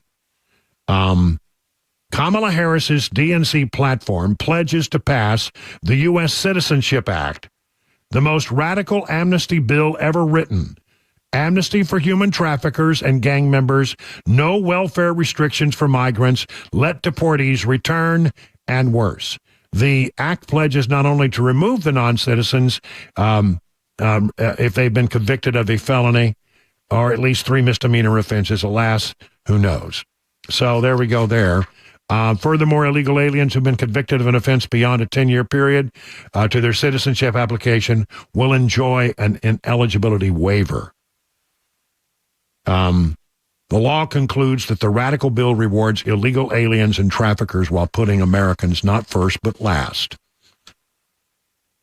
15 states have now sued the Biden-Harris administration for enrolling non-citizens in Obamacare. That's right. How do you feel about that? A coalition of states led by Kansas has sued the Biden-Harris administration to block the federal government for providing free health care through the taxpayer-funded Affordable Care Act, otherwise known as Obamacare, to foreign nationals in the United States illegally.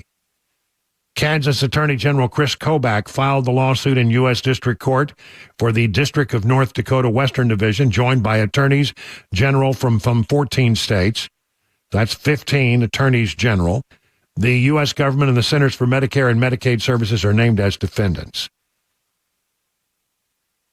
When Congress enacted the ACA, it limited eligibility only to citizens or nationals of the United States and aliens lawfully present in the United States. By changing the definition of lawfully present to include DACA recipients, they are enabling them to have a taxpayer-funded ACA coverage.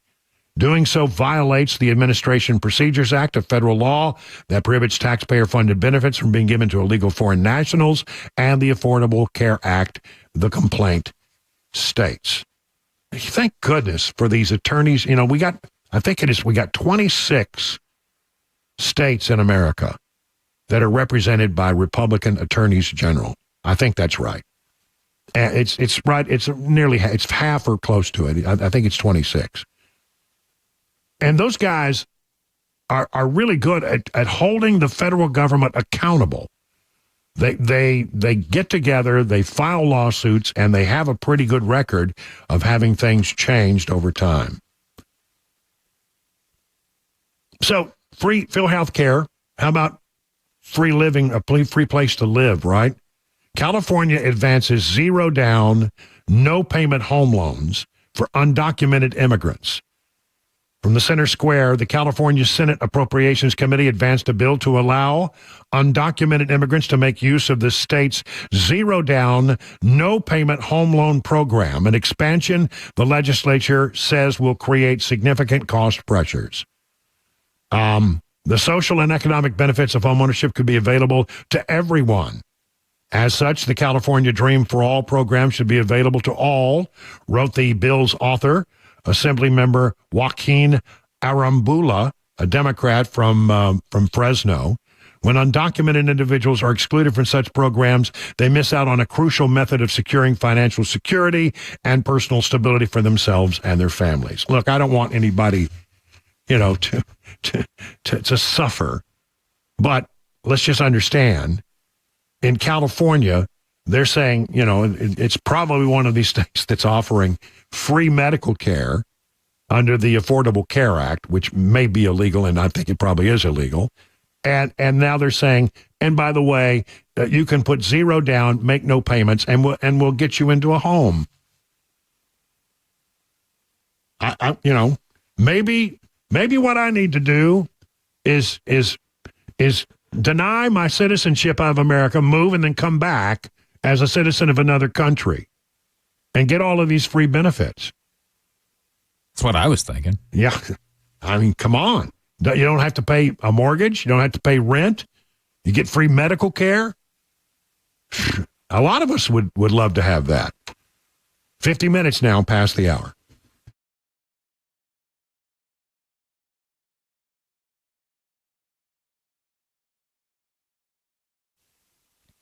A lot of diagnosis out there and a pill for just about everything. But as you know, not every diagnosis is accurate and not all pills are actually end up being good for you. When you get a diagnosis for European auto repair, you would do well to get a second opinion before you make a major decision. And Eurofix is the home for second opinions. Before you spend hundreds or even thousands of dollars on European vehicle repair from a diagnosis, just go to Eurofix. Could not only save your vehicle's life, but could actually save you from the stress of having to pay more or having your vehicle repaired improperly. Life is too short to get stressed. Why don't you just go to Eurofix? Get a free 15-minute, no-wrench inspection with an estimate at every visit. No high-pressure sales tactics. At Eurofix, you get a 3-year nationwide warranty and a free loaner car with every repair appointment. At Eurofix, you never pay dealer prices. Located now in Franklin, 100 Oaks, Murfreesboro, Belmead, and Mount Juliet, their newest facility. Call 844-EUROFIX. That's 844-EUROFIX. Or visit myEurofix.com and tell them your friend and radio buddy Brian Wilson sent you. The guaranteed offer is the easiest way to sell your home. It's really simple. We bring you an all-cash offer. You close in as little as 21 days. No home inspections, no lockboxes, no open houses. Go to markspain.com to get a guaranteed offer and start packing.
Skirmishes with arrests outside the DNC last evening. Will tonight be the same? RFK Jr. set to make a big announcement this week, and a recent health guru's cause of death has been released. We'll have those stories at 5 o'clock on Super Talk 99.7 WTN.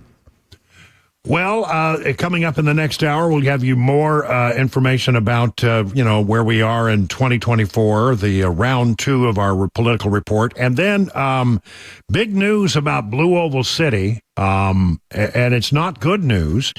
Also, how badly has the Biden administration been deceiving us about the actual job situation in America today? It is some pretty revelatory stuff, and you don't want to miss it, coming up in the 5 o'clock hour here on Super Talk 99.7. But in the meantime, I want to tell you about a good company that's been around in Middle Tennessee for more than 100 years. Talking about D.T. McCall's 5 locations. Started out just a mom-and-pop operation, and it's expanded over the years, owned by the same family. And how does that happen? How does a family-owned business last more than a century? Well, I mean, it has to do with the way they treat their customers. And I think one of the things about D.T. McCall you're going to find is that they treat you fairly. They treat you honestly. They don't play games with you like the big box stores do. That's not what they do. They'll actually just, like if you see something you like, they'll give you a good price on it. And it's a good price. You're going to be well satisfied with the price. And then you're going to find that they don't play that little game of upcharging you for delivery and setup and haul away. No, once they give you a price, that's it. They don't play games like the big box stores do. One of the things I also love is they're a Middle Tennessee company that likes to do business with other Middle Tennessee companies whenever possible. Now think about it. Where do you want your dollars to go? You want it to go to a big box store with corporate offices in Delaware? Or do you want to do business with a Middle Tennessee company that supports other Middle Tennessee companies? I think I know the answer to that question. 5 convenient locations, furniture, appliances, whatever you need. Just go to their website for more details, dtmccalls.com. Hey, it's Dan Mandis, and I am so glad that California Closets has fixed my closet catastrophe. After exact measuring and planning, they came over and got to work. Yeah, once it was all plotted out on their 3D CAD system, the pieces are measured, cut, and precisely installed into my space. It was clean, fast, and professional, and above all, my new closets look and function great. Now, this was my dormer, and now this is my new dormer thanks to California Closets. Look at all of this added space for shirts and shoes, you name it, and it is cut so precisely, simply amazing. And my old closet that has now been reborn as the ultimate in style and functionability, making the best use of the space that I had. They can work on just about anything: bedrooms, garages, home offices, closets, pantries, and so much more. Find them online, CaliforniaClosets.com, and see what they can do for you. You can schedule a free design consultation. Mention my name, CaliforniaClosets.com.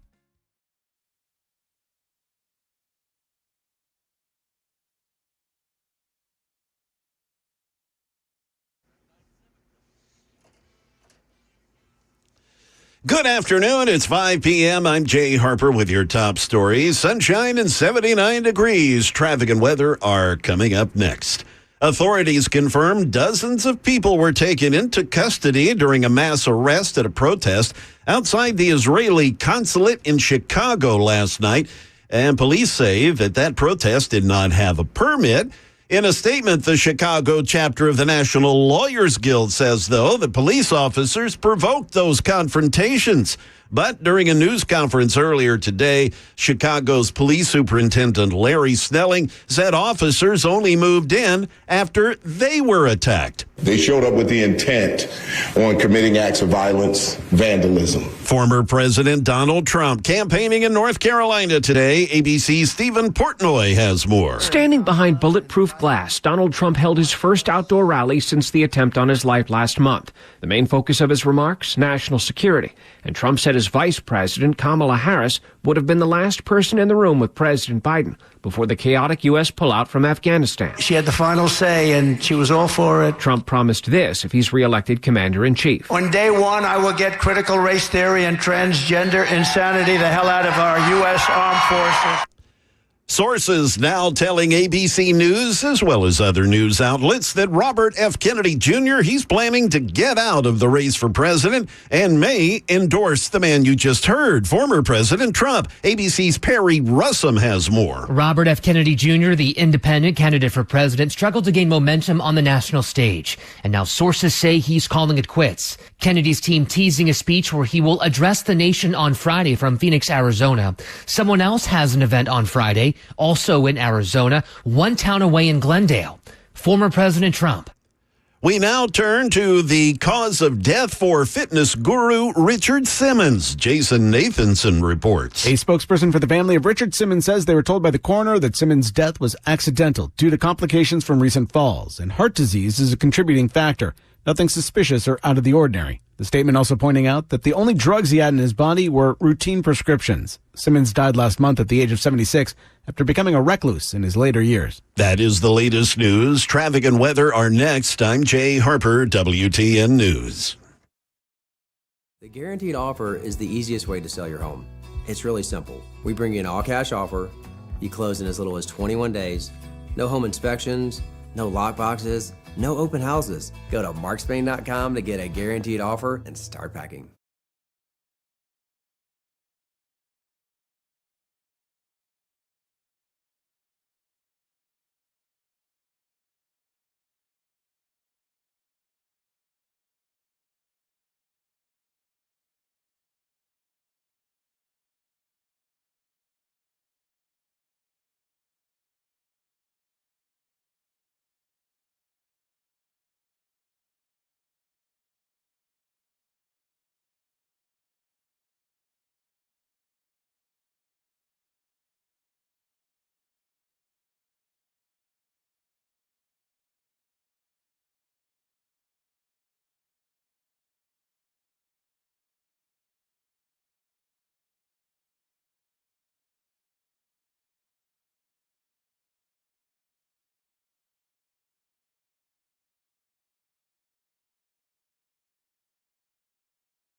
Good afternoon, everybody. It's 6 minutes past the hour of 5 o'clock. Let's round it up. It's 7. It really is 7. Glad that you're with us. You hear me stapling? That's because there's stuff coming right in hot off of the printer. Remember how you used to No, it doesn't have the same smell as the old mimeograph machines. Oh, Those I were remember great. that. Oh, those were great. I don't think the smell was probably all that good for you, but no, but I enjoyed it. But remember, they pass out the just come off the mimeograph machine in school, and there are people are going, "What the hell is a mimeograph machine?" Yeah, it was a thing. It was a thing during a time, and you would go, everybody loved the smell of that thing. Yeah. And my printer doesn't. But it is hot off the printer, and make sure that you understand we do have some breaking news here, and you can still hear the printer running. There's even more breaking news coming off the printer. Wow! Let's give it this. According to NBC News, RFK Jr. is planning to drop out of the 2024 presidential race and endorse Donald Trump. From their story, J.D. Vance, Trump's running mate, told NBC News. In an interview, there's been a lot of communication back and forth between the two campaigns. But here we go. Robert F. Kennedy intends to end his independent presidential campaign and endorse Donald Trump, according to two sources familiar with the plans. Doesn't say where the sources come from. Sources caution the talks are ongoing and there'll be clarity by the end of the week. One of the sources said the campaigns are working toward a joint appearance. The decision to drop out will end the most prominent third-party candidacy of the 2024 race. Kennedy announced Wednesday that he will give a campaign speech addressing his path forward, days after his running mate said the campaign faced a choice about staying in the 2024 election or dropping out to back Donald Trump. Kennedy's campaign announced he will hold an event in Phoenix on Friday. Meanwhile, Trump is also set to host an event on Friday night in Glendale, a Phoenix suburb. Sound like the plan is coming together. Nicole Shanahan, who is Kennedy's running mate, said Tuesday the ticket is weighing two options right now.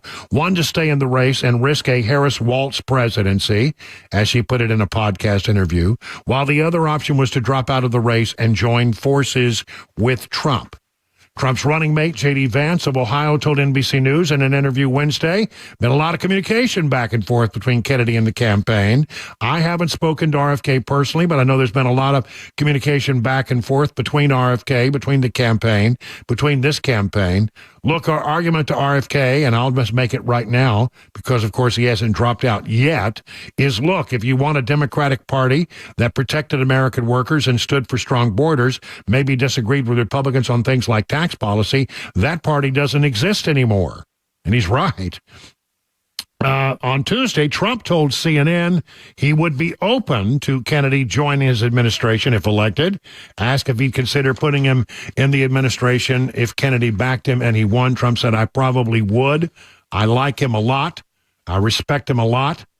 So, I mean, all the noises are there, and now you have two sources familiar with the plan. I don't know where they're coming from, if it's coming from the Trump side, if it's coming from the RFK side, but they say it's going to happen. It seems like it's going to happen. We'll wait and see. It is interesting that they're both going to be in the same town at the same time later this week, and that would be very interesting. This is also interesting. Nancy Pelosi claims now, this is from FoxNews.com, that she wanted open process to replace Biden, but Harris smartly took advantage of the opportunity. Former House Speaker Nancy Pelosi insisted in a new interview that she wanted an open process to replace President Biden at the top of the Democrat ticket, but Vice President Kamala Harris took advantage of the opportunity. Many of us who were concerned about the election wanted to have an open process. If it was an open process, anyone could have gotten in, Pelosi said during an interview with the Wall Street Journal. Biden dropped out of the race in July after weeks of mounting pressure and quickly endorsed Harris to take his place. Pelosi has denied playing any role. Well, we know that's not true. She played a role in forcing Biden out. She can say all she wants to, but we all know she was working behind the scenes to do it. So the story that I heard some time ago, it seems now that there's little dribs and drabs have come out that sort of back it up. So Nancy Pelosi has a phone call with Joe Biden. This is the way it sounds like it went down. And said, look, we can do this the nice way, we can do this the easy way, or we can do this the hard way, Joe. And, you know, if you want us to get rough, we'll get rough. But you cannot run. You're going to lose. And we don't want Donald Trump. So, you know, as much as I love you, Joe, it's about to get rough if you don't back out. Now, Biden has said, I made the decision on my own. But he was in. He was in big time. He was making all of the moves to stay into the race. He believed in his mind that he could win. And quite frankly, that would have been the best outcome for our side, for sure. But, you know, I never believed that, as I said many, many times, and Chris, back me up on this, I was on the record maybe 150 times saying that I just don't believe the Democrats will allow this to go forward. And it seems like they were working behind the scenes. Now you hear Nancy Pelosi saying, well, what I wanted was an open process. But I think Biden's, you know, up yours last move was to immediately and strongly endorse Kamala Harris. And then everybody in the Democrat Party, not knowing what Nancy Pelosi's plan was, not knowing what Barack Obama's plan was, I think they all decided they were going to, everybody said, oh, thank goodness it's not going to be Joe. Yeah, Kamala will anybody but Joe. Yeah. Oh, thank goodness it's not going to be Joe. And they just wrapped their arms around Kamala, and the numbers went up. And quite frankly, there's also some reporting out there that suggests that these numbers that are out there suggesting that Kamala's, you know, had this big surge. There's some stories out there that suggest that maybe some polling companies are playing fast and loose with the numbers and not polling a great number of Republicans to get the outcome that they want, because they secretly want to push Kamala Harris on the American people. And that's voter interference. That's election interference, by the way, to falsely report or to manipulate your polls in such a way as to have faulty readings. I don't know that that's absolutely true in all cases, but certainly there's a lot of people out there who know this industry pretty well who are now raising questions about just that. So anyway, I think Nancy Pelosi, they were going to have an open convention, and you know, maybe they were going to push another person forward, because I think Nancy Pelosi probably did not have a lot of confidence in Kamala Harris. It also sort of explains, doesn't it, why on the night that Barack Obama is speaking, and see, I don't think Barack Obama wanted Kamala Harris either. Oh, he's making the noises now. He's getting in line. He's doing exactly what he has to do, because, you know, they are now making the case that she can win this thing. He has to get in line. But it does explain why on the night that Barack Obama and Michelle Obama are speaking at the convention, Kamala Harris was somewhere else. Right? Am I right about this? I am right about this. And I it's beginning to think as if it was Obama and Nancy Pelosi who were trying to pressure Joe behind the scenes, and Joe said, okay, I'll get out, but I'm going to endorse Kamala Harris. And they went, what? You're going to do what? No, don't do that when it's too late. He's done it.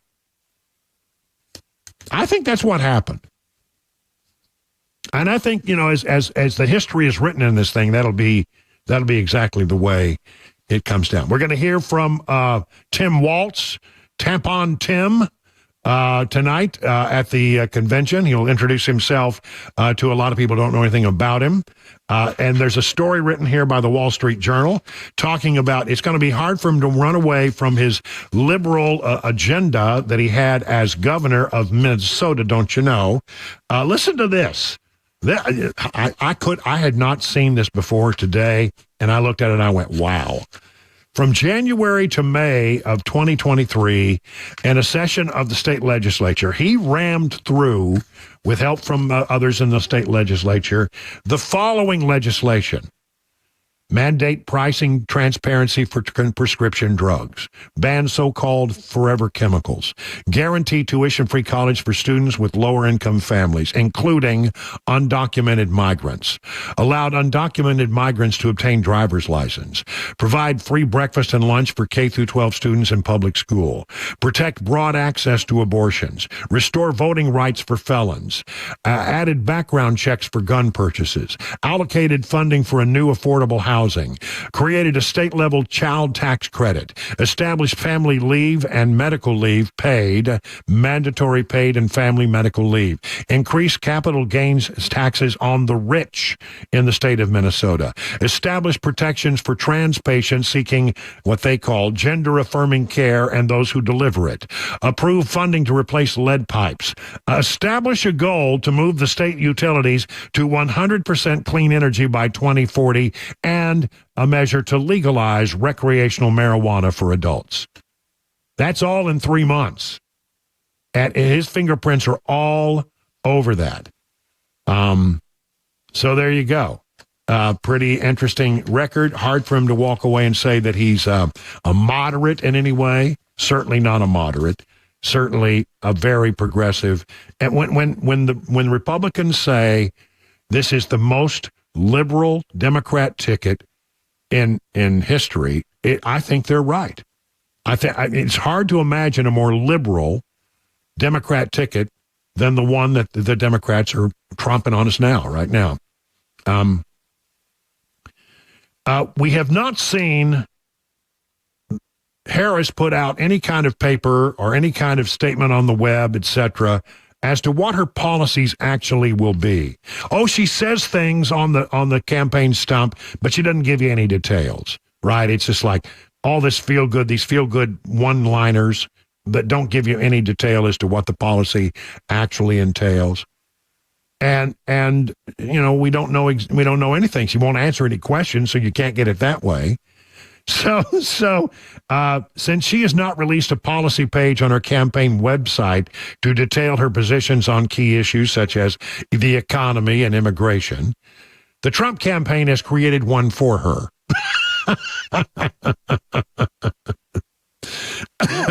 Kamala Harris has yet to tell voters what her policies are, so we thought we'd help them out. Kamala Harris wants to open the borders, raise taxes, and free criminals. A Trump campaign national press secretary told Fox News about the website. The site is called Kamala2024policies.com, launched Wednesday morning on the third day, that's today, third day of the DNC, and takes viewers to a website declaring Kamala Harris's dangerous policies are nothing to laugh about. It details 9 policy platforms for the Harris campaign, declaring that Harris fought to set murderers free, wants to abolish the border, seeks to eliminate private health insurance, and wants to give illegal immigrants Social Security and Medicare. Well, what do they say? Nature abhors a vacuum. If Kamala won't put it out, somebody's got to do it. Might as well be the Trump campaign. 20 minutes past the hour.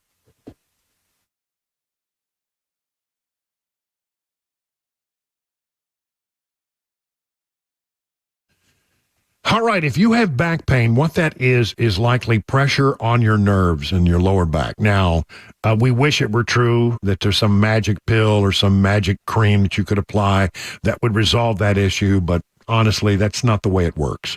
You have really a couple of choices, the experts say: surgery or non-invasive spinal decompression. Now, I went with non-surgical, non-invasive spinal decompression at the Wellness Institute of Nashville for my back problems. I have problems in my neck and on my back, and they absolutely have helped me, and I know they can help you as well. Their state-of-the-art facilities have the best high-tech equipment available, offering the latest techniques in non-surgical procedures. Because getting better is so important, Dr. Kevin Mitchell and Dr. Ashley are offering half off spinal decompression treatments and half off the KT knee machine, which is sort of like spinal decompression for the knee. And if you're a new patient, you can get an exam, an x-ray if you need one. You'll consult with the docs. They'll come up with a plan for you, and you will undergo your first treatment. And all of that is only $23. I'm Brian Wilson, and I put my stamp of approval on the Wellness Institute of Nashville. Call them today, 615-246-5009, and learn more at painisbad.com. The guaranteed offer is the easiest way to sell your home. It's really simple. We bring you an all-cash offer. You close in as little as 21 days. No home inspections, no lock boxes, no open houses. Go to markspain.com to get a guaranteed offer and start packing.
Donald Trump appearing at his first outdoor rally today since the assassination attempt. And there's been an arrest in the vandalism of a rainbow crosswalk here in Nashville. We'll have those stories at 5:30 on Super Talk 99.7 WTN. It is 24 minutes now past the hour of 5 o'clock on Super Talk 99.7. Brian Wilson coming to you on this beautiful August day. Wow, 77 degrees outside. I mean, that's just beautiful. Hey, you know what? We haven't done this in a while. Yes, it is.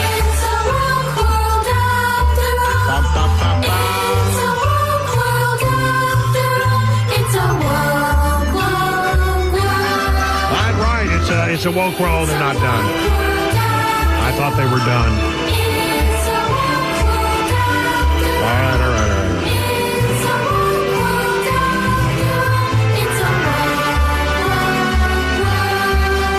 All right. All right, the girls' soccer team in Plymouth Regional High School in New Hampshire has begun practice on Monday to prepare for the start of the official season. If you're a soccer dad or a soccer mom, you know how this all goes. But now a transgender athlete by the name of Parker Terrell is going to be able to play on a girls' team.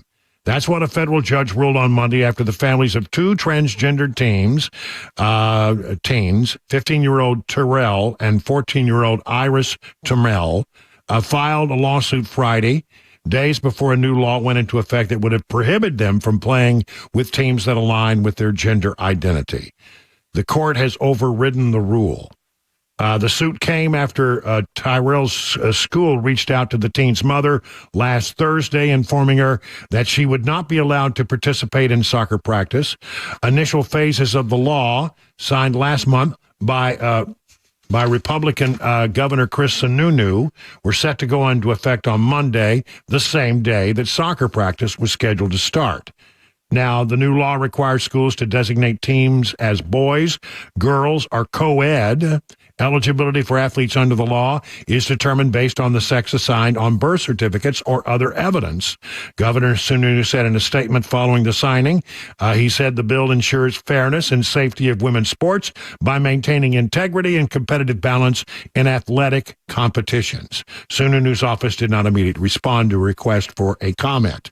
Well, I mean, look, I'm telling you, this is exactly the nightmare that if I were a soccer dad, I would be worried about. I mean, my daughter played soccer, and she was good at it, and she was an aggressive player. But I got to tell you, going up against a 14-year-old male when she was 14 years old, who's going to be stronger and faster and more powerful. She was a defensive player, and you imagine that kid is a striker coming against a kid who is just not as fast or as strong. It's unfair. And somebody's going to get hurt. I mean, I'm telling you, my daughter had 2 concussions playing on a girls' team. 2 concussions. And now you're going to put boys out there. People are going to get hurt. It's just wrong. It's just wrong. And they've got to ask Kamala Harris her position on this issue. Because if she says, and I think she has said on the record, she supports transgender male playing on women's teams. Well, that's not going to go over well with women voters in this country who have daughters that play, and they all play. A lot of them play, not all, but a great number of them play athletic sports. And now you're going to put men on the same field, young men on with the field with young women. It's gonna turn ugly. It's gonna be bad. Somebody's going to get seriously hurt, and this is not good. This is not good. And I'm telling you, if there are some suggestions out there that the thing that has driven any surge in the polling data for Kamala Harris is that women voters are now finding her a more attractive candidate than perhaps they did before with Joe Biden. And if that's true, the one thing that would make them rethink their position would be something that affects the safety of their children. I mean, moms may look at things a little differently than dads do, but they both care about their kid. And if you get Kamala Harris on the record saying she thinks men should play on women's sports teams, you're going to lose a lot of votes. And by the way, we have the right to know the answer to that question. This is one of the most pivotal questions that could completely change the entire status of this campaign between Kamala Harris and Donald Trump. We need to know where she stands on this particular issue. By the way, just a fact check. Biden said the other day that they have put up 500,000 EV charging stations, for part of their woke New Green Deal. They said 500,000. We are putting up 500,000 electric vehicle charging stations. Well, they may have budgeted for 500,000, but so far only 8 have been built. 30 minutes now past the hour.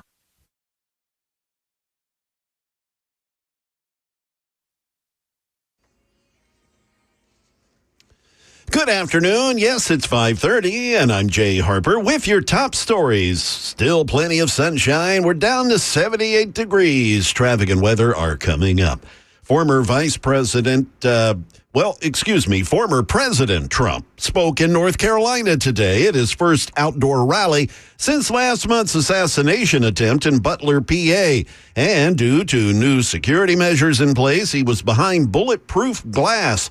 And while Trump seemed to tone it down in the weeks following that assassination attempt, ABC's Alex Prescia says his campaign is seeing a return to the rhetoric. There was one point during today's rally where he asked in an informal poll, should he get personal with the attacks against Vice President Harris and Governor Walz, or should he not? And there was an emphatic roar for him to go and lean in on that. So clearly it's a strategy that they feel has worked. But also, when we talk to folks here, they talk about Trump specifically as a counterpuncher. They're saying, well, he's being attacked, and so he hits back. And I think that's also one of the reasons why the rhetoric seems to play out. Back here in Nashville, it is reported that a man has been arrested and charged after vandalizing the Rainbow Crosswalk in East Nashville.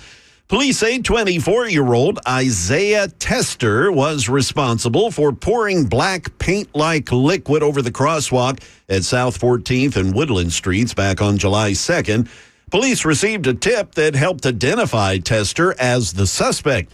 According to police, Tester worked for a vehicle window company, and he was driving one of his employer's vans when he allegedly vandalized the crosswalk. Police think that he used some kind of windshield prep primer to deface the crosswalk. Tester is alleged to have admitted to the vandalism. He was ultimately fired by his employer. That is the latest news. Traffic and weather are next. I'm Jay Harper, WTN News.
38 minutes past the hour of 5 o'clock. Brian Wilson here. Glad you're with us on this beautiful day. I mean, I just can't get over how nice the weather is. Hey, listen, I generally, don't have a big problem when taxpayer dollars are sometimes used to create new jobs in a state. Now, some people are, and I respect that. I understand why you feel that way. I generally feel that most of the time, if you're helping somebody and you give an incentive for somebody to come into the state and you help them out economically to build a big factory or something like that, I think that, generally what happens is you create jobs and you get that money back. Essentially, because people will come into the community and it will help enhance the economy, and people are buying things, and therefore there's more tax revenue. And so it comes back to you in some way. Not always, but I mean, a lot of times it works out pretty well. And, I'm for growth because I think when you have a vibrant economy and an economy that's growing, I think it works well for everyone and everyone does better. That's generally the way I feel about it. Now, again, you and I may have different opinions about that, and I respect your position because it is, after all, taxpayer dollars, and you have a say in it, right? Well, I'm very concerned about the news today from the Ford Corporation. Now, Ford is like GM and all the major automakers.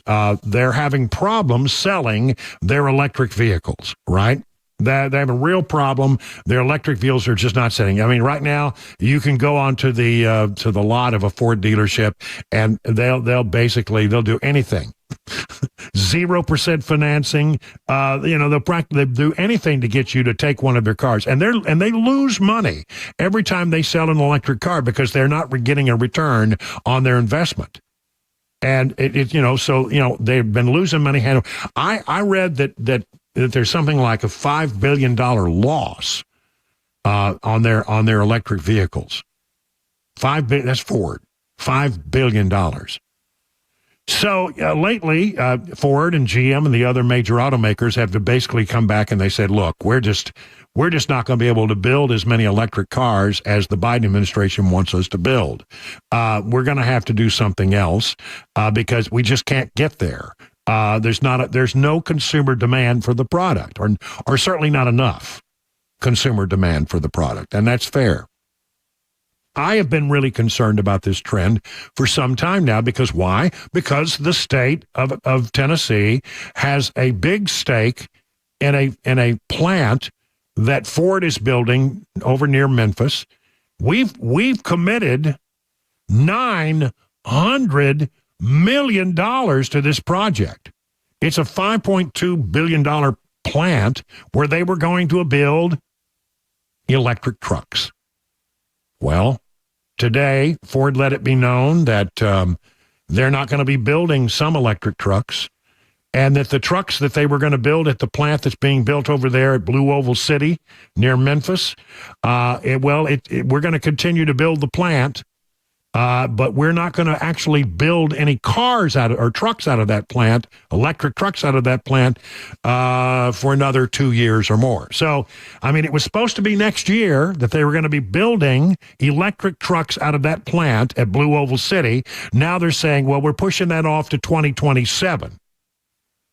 Okay, why? Well, they can't sell them. And so, why build something that nobody wants? To do what they're doing now, they canceled basically an electric SUV that was supposed to be the next big thing. They canceled that outright. Said we're just not going to build that. They were so far along that when all is said and done, they will take a $2 billion. Well, it's $1.9 billion loss to cancel the program. I mean, they're just going to take that hit because they've made the determination that as painful as that is, it would be worse to go forward and build these vehicles because we lose money every time we sell one and we just can't find the market for it. My question, and the question that I think that needs to be asked legitimately right now is, how safe is our investment there? I mean, Ford has been doing this incrementally. it's a drip, drip, drip kind of situation. They'll say, well, we're not selling any cars. We're going to have to change. We're going to do hybrids. Now they're canceling one vehicle that they were going to build, had great hopes for, completely outright. Now they're saying that, well, yeah, we were going to start building electric trucks over at Blue Oval City in 2025. That's early next year. But now we can't do it until 2027. What is the next shoe to drop in that? I mean, look at how this is going. Do they magically think that over the course of the next 2 years, there will suddenly be a market for electric trucks? I don't think so. I don't think so. And I think that you and I deserve to have a more detailed accounting of exactly what is going on with our $900 million that we committed to them. Is there the possibility that they may eventually pull out? Now, I did exchange a text with the governor about this earlier today, and I said, Governor, have you had any conversations with the leaders at Ford, leadership at Ford? And this is he got back to me very quickly, and I greatly appreciate you being so quick to get back to me. Yes, sir, I talked to them today. They communicated they are fully committed to the project. The construction schedule and the battery production will not change. So in other words, there's a battery plant going in down there, and they're going to go ahead and say go forward with that. And they say the construction schedule to complete the plant will go forward and will not change. However, the truck production schedule will be extended 18 months or so. That's the complete statement from the governor, Governor Bill Lee, when I asked him earlier today, what's going on with all this. Okay. Listen, I want a good outcome here. And I generally do believe that, when you make an investment like this, it can really pay off big time. But we've got a lot of money invested in this thing, and now we're being told by Ford, we can't sell any electric cars, and we were going to build trucks there next year, but now we're pushing that back. They say 2 years. The governor says 18 months. 2 years, let's go with that. And yes, we're losing money hand over fist in this thing. Well, how is that going to be better in 2 years is my question. Now, look, Ford is nimble. Ford knows how to pivot. Maybe they're going to build hybrid vehicles out of that plant. Maybe they have other plans now that they're not ready to announce. They do believe, and I do also believe, that hybrids are the future, the bridge to, whatever we get in the future.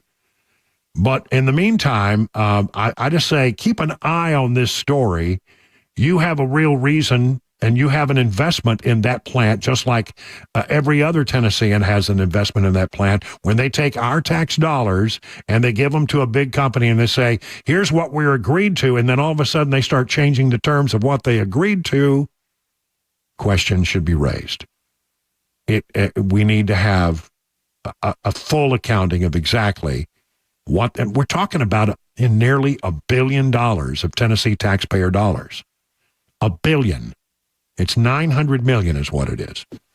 So I raise these concerns. I bring it to your attention. We'll see what happens next. But I need more details.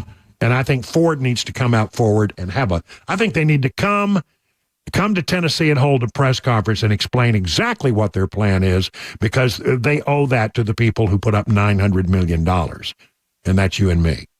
And we should be watching this like a hawk. There was another story today about economic news that just rankles me like I cannot believe. The Bureau of Labor Statistics came up with a revision about jobs created from the start of this year through the end of the first quarter only. We're just talking, these are the numbers through March. And they said, oops, we misread it so badly, we got it wrong. There were a lot fewer jobs that were created than we told you. 818,000 fewer jobs. Well, that is a lot. The Bureau of Labor Statistics revised downward its total tally of jobs created this year through March by 818 as part of its preliminary annual benchmark review of payroll data. Okay. That's interesting. That suggests the economy added average of 174,000 jobs per month during the time period, below the previous estimate of 242,000. Here's Bill Lawrence from Fox Business. This is a huge revision down, 818,000 fewer jobs. This is basically the government's overstated the amount of people in the workforce. And even when you look under this, manufacturing was down 115,000 people. So this is a revision down, a significant revision down, the largest in 15 years that we've seen. And it basically says that the government has now overstated the amount of people who are working in this workforce. It shows weakness in the job markets over the past year that we didn't realize was there, but now we know is there. So again, 818,000 overall jobs down, manufacturing down 115,000 in this. And if you just wrote construction down 45,000. So these numbers are huge numbers in revisions down. Yeah, they got it wrong. Well, let's go back to the first of the year and what was going on. Well, the economy, it was in a much more uncertain situation. I actually think the economy, who knows what happened in the second quarter? Who knows what happened in the third quarter? We don't know. I mean, we don't have those numbers yet. They may be, giving us bad data all along the way, and that number may be. I think I smell a rat here, is what I do. I think they're cooking the books.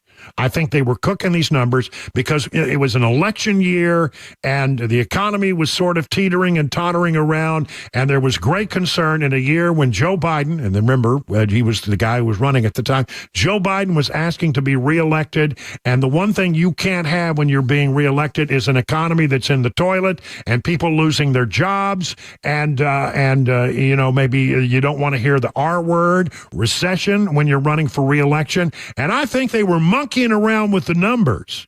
I think they were messing around with the numbers in order to get a more positive outcome and perhaps getting the Fed to change the interest rates a little sooner. And staying away from that dreaded R word. I think they were trying to make the economy look stronger than it actually was. And I think there'll be, as we get deeper into the year, there'll be a second revision as well. And you say, well, Wilson, that sounds rather conspiratorial. No, it doesn't. You just go back and look at every lever of government that the Biden administration has been willing to mess with for political purposes. What makes you think the Department of Labor and the Bureau of Labor Statistics is immune from that? I smell a rat, and that rat's name is Joe Biden. 50 minutes now past the hour. Hey, what's up, guys? This is Matt Murphy for Members Nutrition. I want to tell you about the Members Nutrition difference, and I want to encourage you to go over to the Members Nutrition website. Number one, they believe at Members Nutrition that they can sell vitamins and supplements at a lower cost point, and they're doing it every single day at membersnutrition.com. Number two, they want to make these products right here in the United States of America, not from some overseas company, and they do that every single day. I encourage you to go to membersnutrition.com. You'll get 50% off your purchase price at checkout. You don't have to put in any codes. Just go to membersnutrition.com. Once again, membersnutrition.com.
Good evening. It's 6 p.m. I'm Jay Harper with your top stories. Still mostly sunny. We've dropped a degree down to 77 now. The weather and the traffic report are coming up.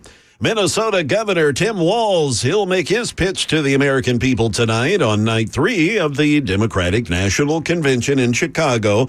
And as ABC's Jay O'Brien tells us, Walz will use something that is relied on by Kamala Harris, but kind of new for the governor, and that would be a teleprompter. Tim Walz has not done much use of teleprompters. His first big rally with Kamala Harris, that was one of his first times using a teleprompter, sources told us. Now he's done some rallies where he's used some teleprompters at those, but again, he's not practiced in speaking to a venue of this size. That's one of the things Democrats say they like about him, is that he's a real person and not a politician. But certainly, again, the stakes high for him tonight, and the anticipation is heavy. Law enforcement leaders in Chicago, they're defending the tactics they had to use during a pro-Palestinian demonstration last night. ABC's Jim Ryan was there. The group behind enemy lines did not have a permit for its protest outside the Israeli consulate, but Chicago Police Superintendent Larry Snelling says it was allowed to proceed anyway until... This is the Chicago Police Department. We declared a mass arrest after our officers were physically confronted and attacked. Dozens of protesters were taken into custody, as were 3 journalists. Snelling hasn't been specific about the charges. He says 2 people suffered minor injuries. Former President Trump and his running mate, Senator J.D. Vance, rallying supporters today in North Carolina. ABC's Alex Prescia, he was at the Trump rally today outside the North Carolina Aviation Museum. That's in Asheboro, North Carolina. For a lot of folks here that we've gotten a chance to speak to, this is their first Trump rally. I spoke to a woman who drove 3.5 hours from West Virginia just moments ago. She felt it was important to see him personally, even though she's voted for him in 20 and in 16. She told me, though, that while the personal attacks are, quote, red meat and gravy for her, she enjoys them. She's hoping that he dials it back just a bit and focuses on the policy. Now, finally, a big merger in the fossil fuel energy business. With that, here's Chuck Sievertson. Combining to form a single coal producer valued at more than $5 billion. Arch Resources, based in St. Louis, and Consol Energy of Cannonsburg, Pennsylvania, just southwest of Pittsburgh. The new companies to be Core Natural Resources. Use of coal in the U.S. has fallen almost every year since 2005 as energy plants switch to natural gas. In 2005, more than 1 billion tons was consumed. Last year, 426 million. That's the latest news. Traffic and weather are next. I'm Jay Harper, WTN News. Hey, it's Dan Mandis, and I am so glad that California Closets has fixed my closet catastrophe. After exact measuring and planning, they came over and got to work.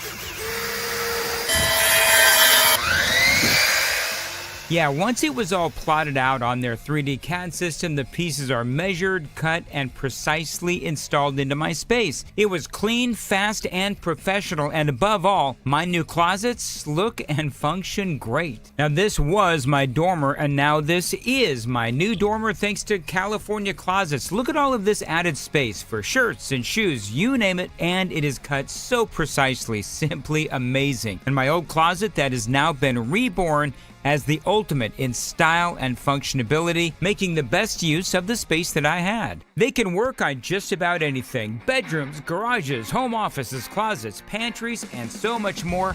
Find them online, CaliforniaClosets.com, and see what they can do for you. You can schedule a free design consultation. Mention my name, CaliforniaClosets.com.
Good evening, everyone. 7 minutes past the hour of 6 o'clock. Hour number 4 now kicking off. Let's get you home. If you aren't already home, drive safely. We want to get you home safely, but as we're getting you there home safely, we're going to teach you some stuff. We're gonna learn you some stuff. That's what we're going to do. That'll learn you. Yeah, well, they will. Yeah, learn you. If you stick around here long enough, you might learn something. That's right. Well, I have been looking in the last few moments at some numbers. Now I know when I start to talk numbers, sometimes your eyes glaze over. But hang with me for a moment, because there's a developing story this afternoon that RFK Jr. may drop out of the race, and NBC says it's going to happen, citing two sources. RFK Jr. is going to step out and endorse Trump. Now, if you are a supporter of RFK, you may not automatically go along with the recommendation that you support Trump. But it carries some weight when a candidate does that, right? Candidate says, well, I can't go forward, but listen, we just can't have Kamala Harris. We can't have Tim Walz. And if he were to say, that's why I strongly urge you to consider the candidacy of Donald Trump. Now, in exchange for that, he's probably going to get, some cabinet position or something like that. I don't know. But what would it mean if indeed he bows out, and if indeed the people who are, enthusiastic about an RFK campaign were then to follow his recommendation and switch their allegiance to Trump?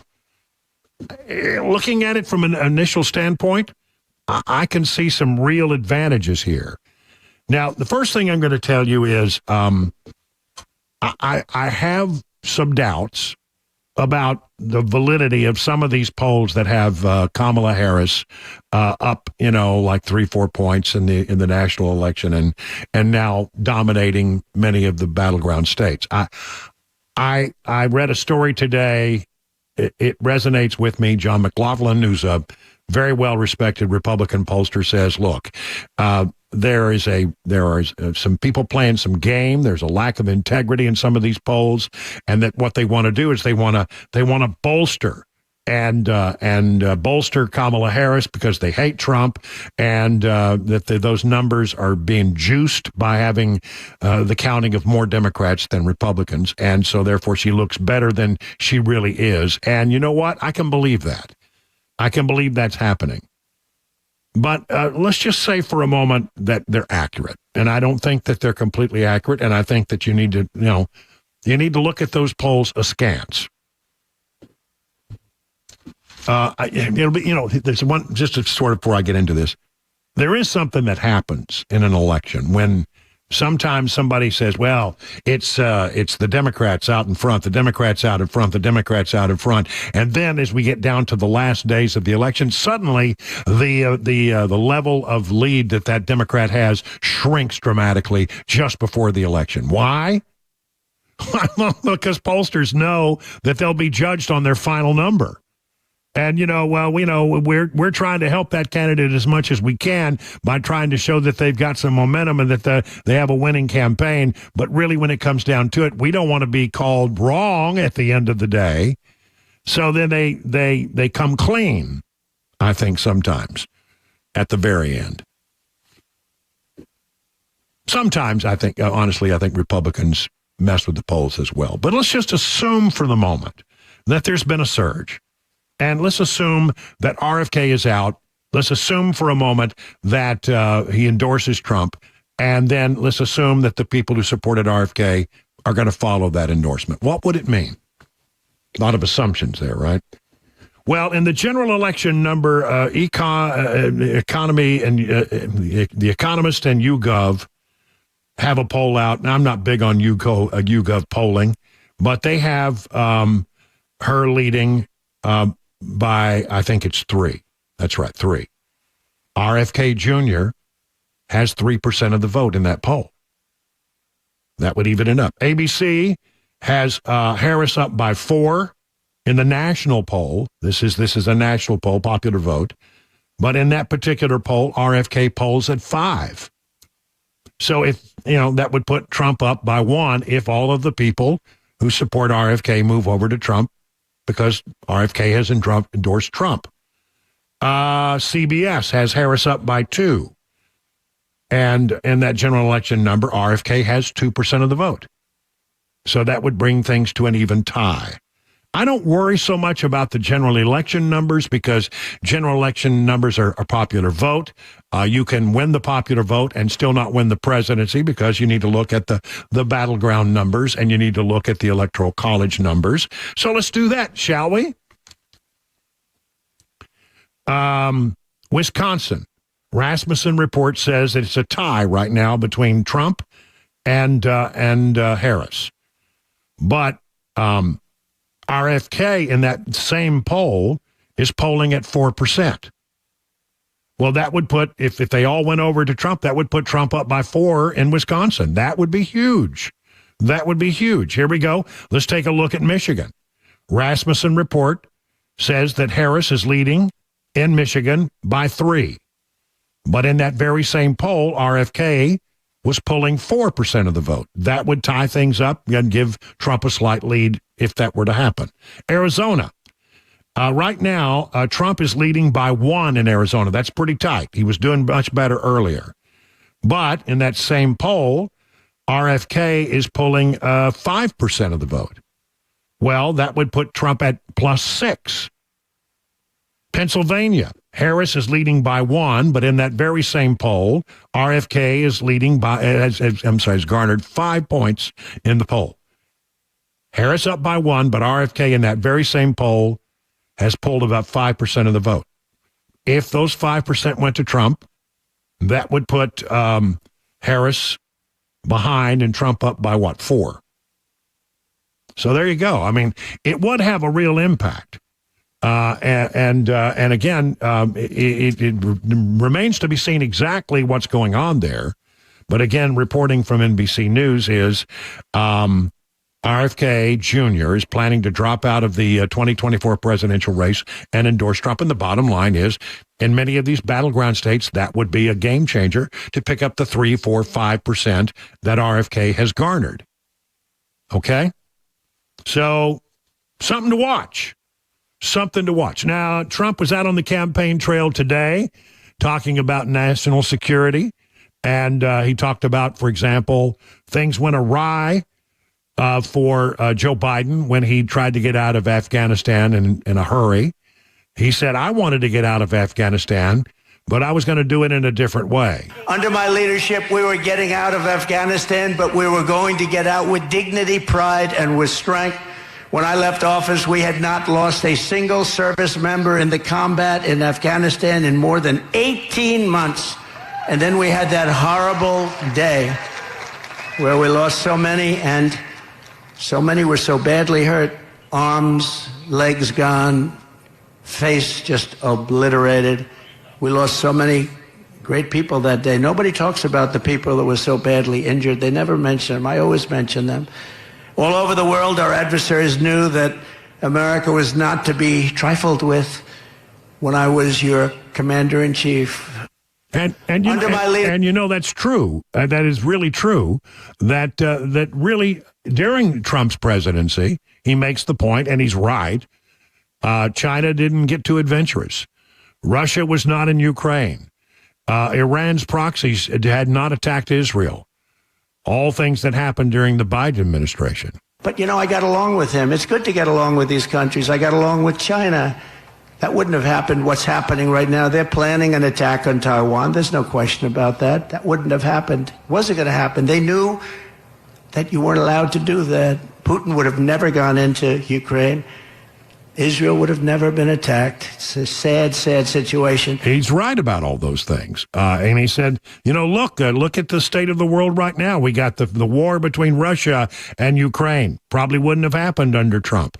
You got a big conflict in the Middle East between Israel and the proxies of Iran, and that probably wouldn't have happened. He said, you know, we had relative peace during my time as president. But we defeated ISIS, we killed the world's top terrorists, we secured our borders, we achieved energy independence, we stood up to China, we protected Israel, we made peace in the Middle East with the Abraham Accords, and more. We did things like nobody ever heard of, and we brought our troops mostly back home. We didn't start any wars for 79 years it was before. We didn't start wars 79, 80 years. Well, he's right. J.D. Vance was there as well, talking about Trump's record on national security. In Europe, he pushed the Europeans to take more responsibility for their own defense so the United States would not have to pay for a bunch of freeloaders. We ought to focus on our own security, not subsidize European welfare. They can take care of themselves. And never forget, as much as the Democrats said that Donald Trump was somehow on the side of Russia, the only president of the last 20 years who had Russia not invade a neighbor was the presidency of Donald J. Trump. He kept Russia in check. He's the only president of our lives to do it. Under Kamala Harris, Putin invaded Ukraine. But under Donald Trump, Putin didn't do a damn thing, and that's because of strong leadership. People respected him. And that's, by the way, my friends, why we were able to defend our own border, is because Donald Trump didn't have us distracted by fighting wars that we had no business being involved in. We got to focus on our own border right here at home. That is the Donald Trump principle, and that's what we're going to bring back to the White House. It's funny, all these people said that he was going to start a nuclear war, but President Trump knew more about diplomacy than any president of the last 40 years. While all these Democrats lied about Donald Trump being the candidate of nuclear war, Donald Trump is the person who prevented nuclear war, and if we're not careful, Kamala Harris is going to walk us right into nuclear war. We got to kick her out and not give her a promotion to President of the United States. I mean, let me ask you a question. It's pretty clear that Putin has no respect for Joe Biden. It's pretty clear that President Xi has no respect for Joe Biden. They have challenged him on the world stage. They saw what happened in Afghanistan, and they decided, we can roll these guys. Does anybody have any real confidence that President Putin will have any respect or any fear of Kamala Harris? I can barely say the words without laughing. Do you think that President Xi will look at the situation and say, you know what, I don't want to mess with Kamala Harris? No. I think what you have here, ladies and gentlemen, is a situation where if you're concerned about national security and America's relative strength on the national stage, there's really only one choice here, and it ain't Kamala Harris. 20 minutes past the hour now.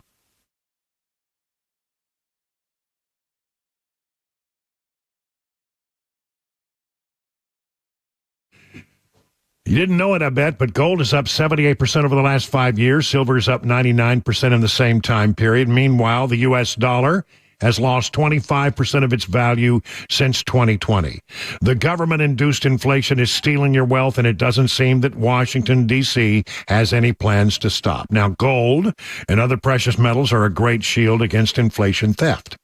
That is why no matter who is in office, gold can protect you from the D.C. spending sprees. And where do you get such protection? Well, just reach out to my friends Kyle and Hannah at Nashville Gold and Coin. They'll take good care of you, keep you informed on all precious metal opportunities. You should act now and get your shield against out-of-control government spending. Go to NashvilleGoldandCoin.com. See, it's very easy. Just go to the website, NashvilleGoldandCoin.com, and set up an appointment to meet one-on-one with the folks over there, and you'll be glad that you did. Hey, what's up, guys? This is Matt Murphy for Members Nutrition. I want to tell you about the Members Nutrition difference, and I want to encourage you to go over to the Members Nutrition website. Number one, they believe at Members Nutrition that they can sell vitamins and supplements at a lower cost point, and they're doing it every single day at membersnutrition.com. Number two, they want to make these products right here in the United States of America, not from some overseas company, and they do that every single day. I encourage you to go to membersnutrition.com. You'll get 50% off your purchase price at checkout. You don't have to put in any codes. Just go to membersnutrition.com. Once again, membersnutrition.com.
A Wilson County School Board member filing a rare teacher complaint. We'll have that story along with today's closing money news. That comes up at 6:30 on Super Talk 99.7 WTN. It's 24 past the hour. More than 28% of Americans are searching for new jobs. 28%. That's more than a quarter of Americans right now are out of work, and that's the highest in a decade. It's sort of weird.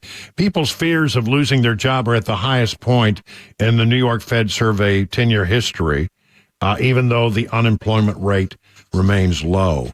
A new labor market survey shows Americans have rarely felt more in need of new job opportunities, as indications of a more negative outlook on the economy, despite other data, suggest a more stable picture. New York Fed Reserve's latest poll of consumers found 28.4% of respondents were looking for a job, the highest reading since March of 2014, and that's up about 20% from a year ago. That includes both individuals already out of job and ones currently employed but seeking a new one. The readings from the New York Fed's thrice annual, it comes out 3 times a year, of Consumer Expectations Labor Market Survey adds to evidence that the U.S. economic outlook is worsening. See, I think there's a lot of anecdotal data out there that suggests that the economy is not near as strong. And they've been lying to us about the jobless rate in the Biden administration. They had to make a big major revision on that today. I have real concerns there about just how strong is the market. Now, we hear that, the Fed minutes at the last meeting suggest that we are headed for a rate cut in September. That the Fed is convinced that things are coming, in a good way. But I think that was before we found out that the Biden administration's been monkeying with the numbers with regard to the jobless report. So we'll see exactly what happens there. This story doesn't impact everyone, but if I read it, you'll know that it impacts you. Okay, federal judge in Texas has blocked a new rule from the Federal Trade Commission that would have made it easier for employees to quit a job and then work for a competitor. In a ruling Tuesday, U.S. District Judge Ada Brown granted a motion for summary judgment filed by the U.S. Chamber of Commerce and other plaintiffs and rejected the FTC's own petition for a judgment in its favor. In reaching its decision, Brown concluded that the FTC exceeded its statutory authority by making the rule with the judge called arbitrary and capricious. The judge also concluded the rule would probably cause irreparable harm. As a result of the court's decision, the FTC will not be able to enforce its rule, which is set to go into effect September 4, according to the judge's ruling. Now, this is basically what you're talking about here, and if you have one, you know about it. It's called a non-compete clause in your contract. Many employees have them. We have them in broadcast for sure. And many employers have them and say, well, look, if you decide to leave, then, you can't go to work for a competitor. You have to lay out for a certain amount of time. And most people then won't do that because they can't afford to take the financial hit of laying out for a while. But the FTC had suggested that non-compete agreements should be a thing of the past, maybe not even constitutional.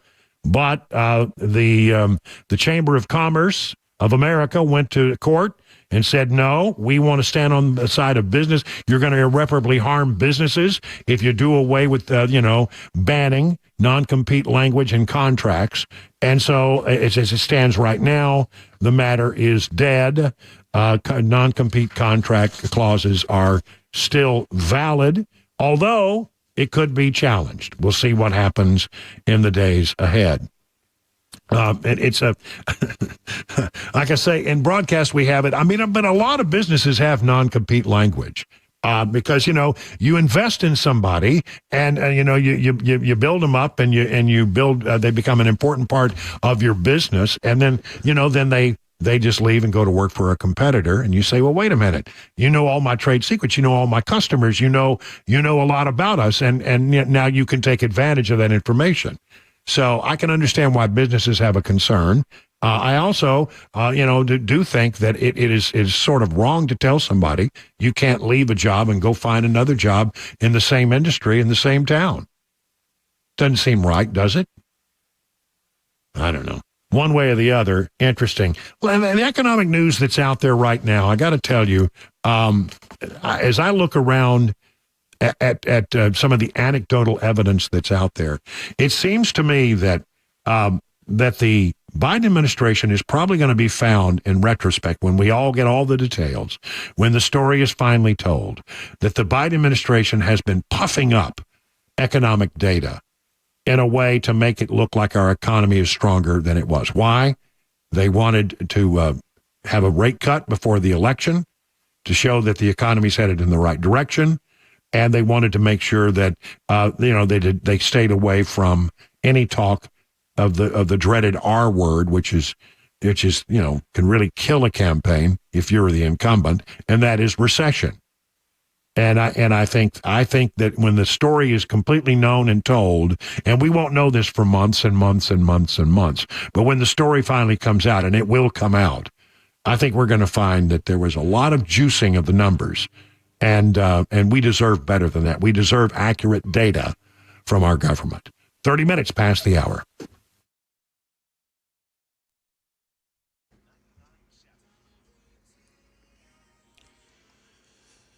Good evening, it's 6:30, and I'm Jay Harper with your top stories. Mostly sunny, 77 degrees. Traffic and weather are coming up.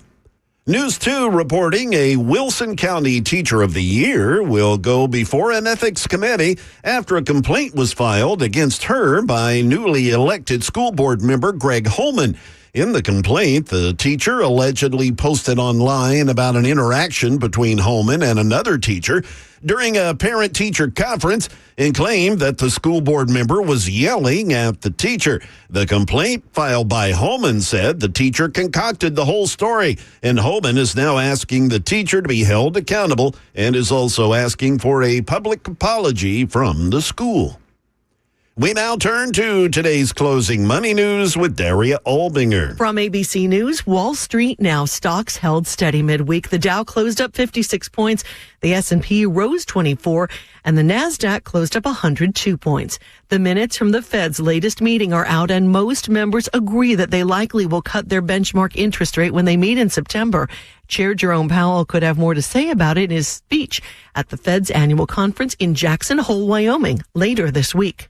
Some big retailers releasing very different earnings. Targets beat expectations as the discount retailer reversed a year-long sales slump by focusing on grocery aisle deals and affordable but stylish clothing. It wasn't so good for Macy's, the department store chain, reporting another quarterly sales decline and says sales for the fiscal year will be weaker than expected. Ford is shifting its electric vehicle strategy with an emphasis on 2 lower-cost pickups. It's also scrapping plans for an electric SUV. That is the latest news. Traffic and weather are next. I'm Jay Harper, WTN News.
Let me tell you about the folks over at Busy Bee. Busy Bee, when you need heat or cold AC, 615-775-7833. I was going to say that, what you need right now is your air conditioner. But last night I almost had to turn on the heater.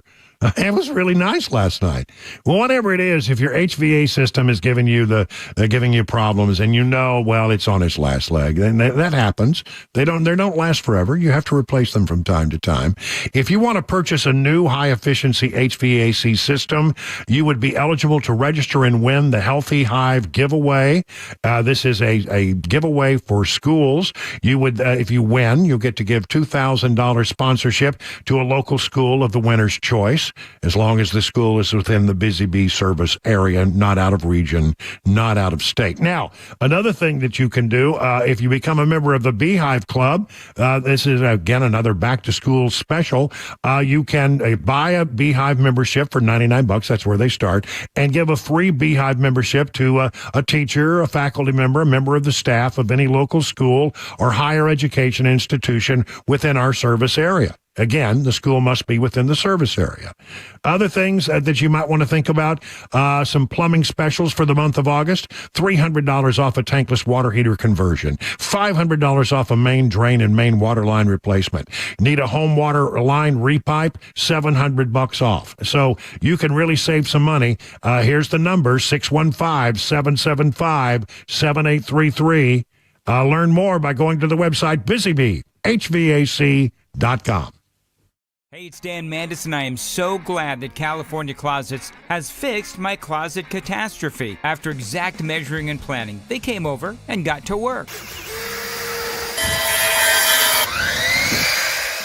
Yeah, once it was all plotted out on their 3D CAD system, the pieces are measured, cut, and precisely installed into my space. It was clean, fast, and professional, and above all, my new closets look and function great. Now, this was my dormer, and now this is my new dormer thanks to California Closets. Look at all of this added space for shirts and shoes, you name it, and it is cut so precisely, simply amazing. And my old closet that has now been reborn as the ultimate in style and functionality, making the best use of the space that I had. They can work on just about anything: bedrooms, garages, home offices, closets, pantries, and so much more. Find them online, CaliforniaClosets.com, and see what they can do for you. You can schedule a free design consultation. Mention my name, CaliforniaClosets.com.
Hey, it's 38 minutes past the hour of 6 o'clock. You know what? We're with you for about another 22 minutes, and then we turn it over to Mark Levin, the great one who will carry on through the evening. Hope you're getting home safely.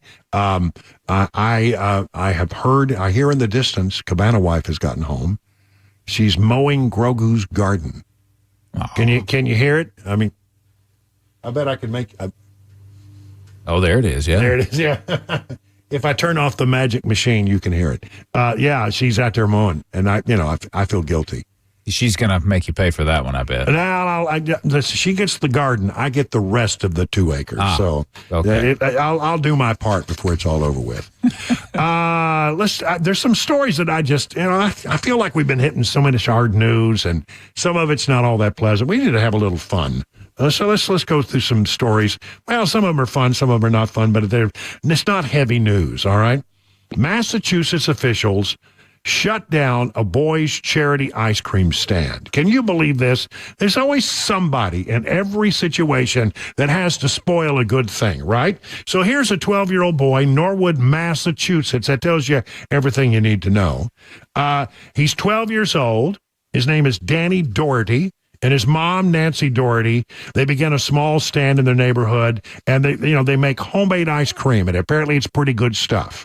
I've seen pictures of it. Looks delicious. It's not, not this kind of stuff. And when I make ice cream, it's just all runny, right? This looks like real good ice cream. So they set up he was bored, as kids are in the summer, set up a small stand in the neighborhood, decided the deal is we'll sell the ice cream, we'll make the ice cream, we'll sell it. Half will go to charity and you get to keep the other half. Seemed like a good deal. Yeah, good plan. A good lesson, right? Mm-hmm. After only a week, they had to stop the sales.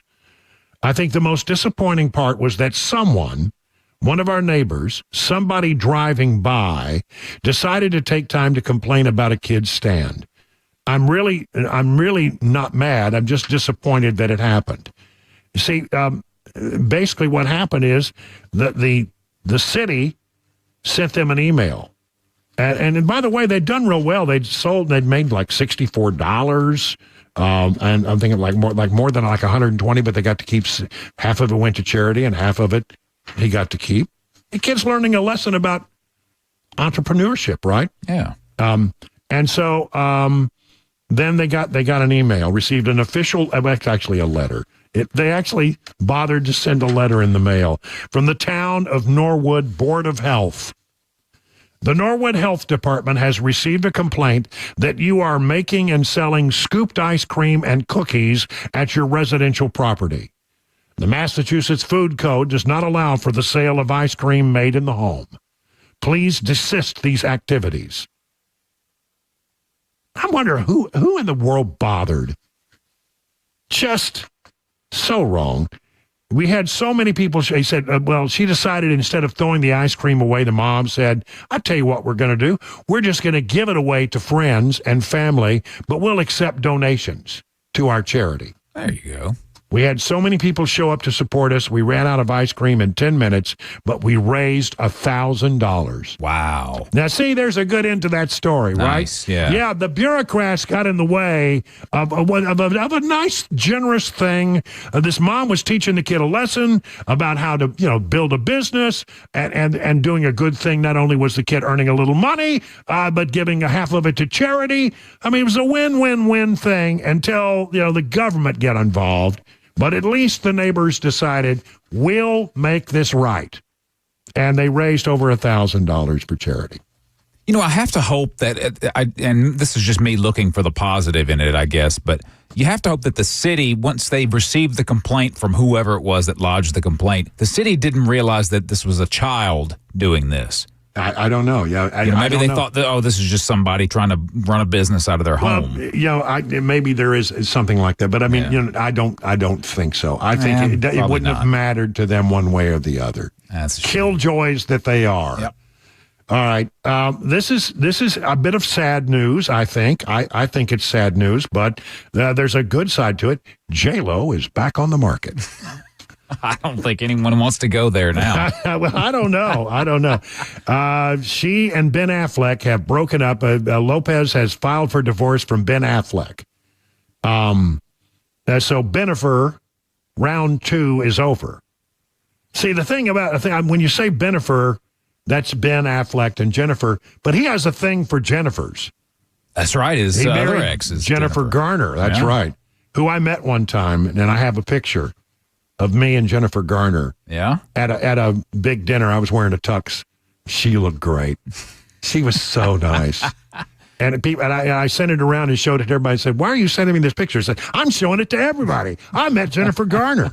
I mean, I was pretty starstruck, I have to say. I don't bug people for pictures. You know, when I see somebody out and around, and you see that all the time here in Nashville. You know, I sort of, if I catch their eye, I go, "Hey, how you doing?" And then, you know, just acknowledging that they are who they, I recognize you. I recognize you, and it's cool that you're here, but I'm not going to bother you. I'm not going to invade your space. But I invaded Jennifer Garner's space.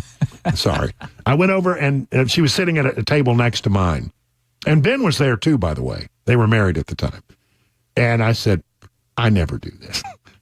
but can I have your picture, please? And she could not have been more gracious. Did you make Ben take the picture for you? No. Ben was involved in some deep conversation with somebody at the table. He didn't even notice that I was there or that she had gotten up. You know, in a situation like, you go to these dinners, these black tie affairs, and they don't let the couples don't sit together. They mix them up, you know. So I don't know, it's supposed to be the way you do it. I don't know. I like sitting next to somebody I know. You know, in case the person on the other side of me is a real dud, I got somebody I can talk to, you know. But apparently she filed in Los Angeles. See, I don't know. You say it's Jennifer. I don't know. I think it may be Ben. Well, he definitely has that look about, at least in the paparazzi photos you see, that look of just an unpleasant, you know, like he's just not happy ever. Yeah. But I don't know. It's probably some of the both, I would assume. Yeah. Well, anyway. I wonder, they got married in Las Vegas. They did it, you know, one of those things. And, you know, she said apparently friends are now saying, you know, this is what happens in Hollywood or, you know, among all the stars. They'll have friends that will speak on their behalf. Oh, she wanted to find love one last time. She was, you know, she was committed to the relationship. I don't know. But one way or the other, it didn't last. I thought it might. I don't know. I'm disappointed those kids can't get it together. You know what they say, third time's the charm. Yeah, no. They can give it one more go. Well, it has been for me. So that's all I can say. Here's a story which is just bizarre. You know, I love stuff about space. Listen to this. A world located 1,200 light years away or so from Earth is one of the least dense planets ever discovered, and its unusual properties have astronomers puzzled. This from the Wall Street Journal. It's an oddball amongst oddballs, said Julian DeWitt, a Massachusetts Institute of Technology planetary scientist and co-author of a recent study discussing the findings. The National Aeronautics and Space Administration confirmed the existence of more than 5,000 exoplanets, the term used for planets outside our solar system, in the past 3 decades. But when scientists estimated the exoplanet size and mass, using data collected by an observatory in South Africa, they were so surprised by its spun sugar-like density that they had to go back and check their observations and their numbers over and over and over to make sure that it's basically as dense as cotton candy. Wow. A cotton candy planet. Sounds like something out of a Willy Wonka movie. Yeah, I know. Gas giant planets like this one are made primarily of hydrogen and helium that have been superheated and expanded outward to swirl around a solid core. But this one, it just seems to be just a big ball of fuzz in space. I had something in my refrigerator that looked like that one time. That's right. Let's see how much time I got here. Okay, I got time for a couple more. Here we go. Biden takes an inaugural flight in the long-delayed new Marine One helicopter. President Joe Biden, according to AP, took his first flight above the modern VH-92A helicopter that serves as Marine One after years of delays to the program to replace the aging aircraft that carry the president and vice president. I mean, these helicopters are old. I mean, even as, you know, it's not uncommon for people to fly, well, I mean, B-52s. Some of those were built in the 60s and they're still flying them. An airframe can be rebuilt, it can be maintained, you can fly them a long time. And a lot of people, plane, it's not like a car. You know, if you do good maintenance on a plane, it will fly for many, many, many years. And that's true of helicopters. And they get the best maintenance, of course, because they fly the president and the vice president. And so. But Marine One is old, and they've been looking to replace it Well, this picture that I see of it, it's a beast of a helicopter. I mean, it's huge. And they have the two Marine guards there that fly along on Marine One. And so you can sort of get some sense of the size and scale of this thing. It's a monster. I can't imagine that landing on the White House lawn.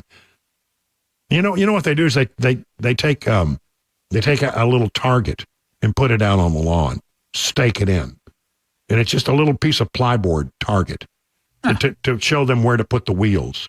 And those guys are so good. They come in and they put it right on those targets, and then people walk out. But it's been 2 decades in replacing the helicopters that have been in use since the 70s. Wow. Yeah. Sometimes they would send not the big Sikorskis, but they would send in like a Black Hawk. There were several Black Hawk helicopters that were sort of done in the same paint scheme as Marine One. Doesn't matter which helicopter he gets on, it's Marine One. Just like Air Force, any plane he gets on is an Air Force One plane. You know, one time where they took a flight and it wasn't Air Force One, when Bush landed on the aircraft carrier. Ah, yeah, makes sense. It was a Navy jet, so it was Navy One. But mostly it's Air Force One. Yeah. By the way, just real quick, I know I'm going over. This is pretty cool. Marty Stewart has donated his private collection of music artifacts and memorabilia to the Country Music Hall of Fame. If you don't know anything about Marty, he's been collecting this stuff for ages. So it's a good get for the Country Music Hall of Fame. Thank you, Marty. 50 minutes now past the hour.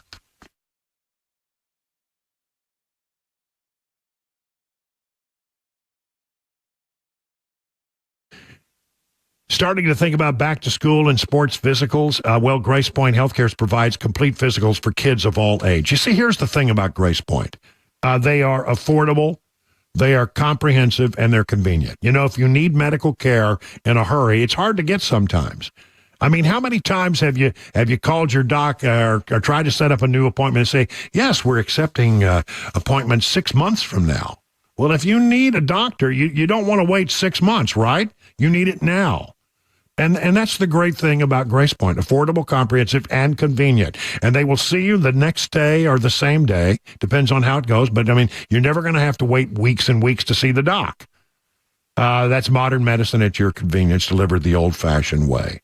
By the way, if you're making a big trip and you need to get some immunizations because you're going overseas, Grace Point offers complete travel immunizations and is CDC certified for yellow fever and all other international immunization protocols. Here's the number to set up your appointment, 615-599-6868.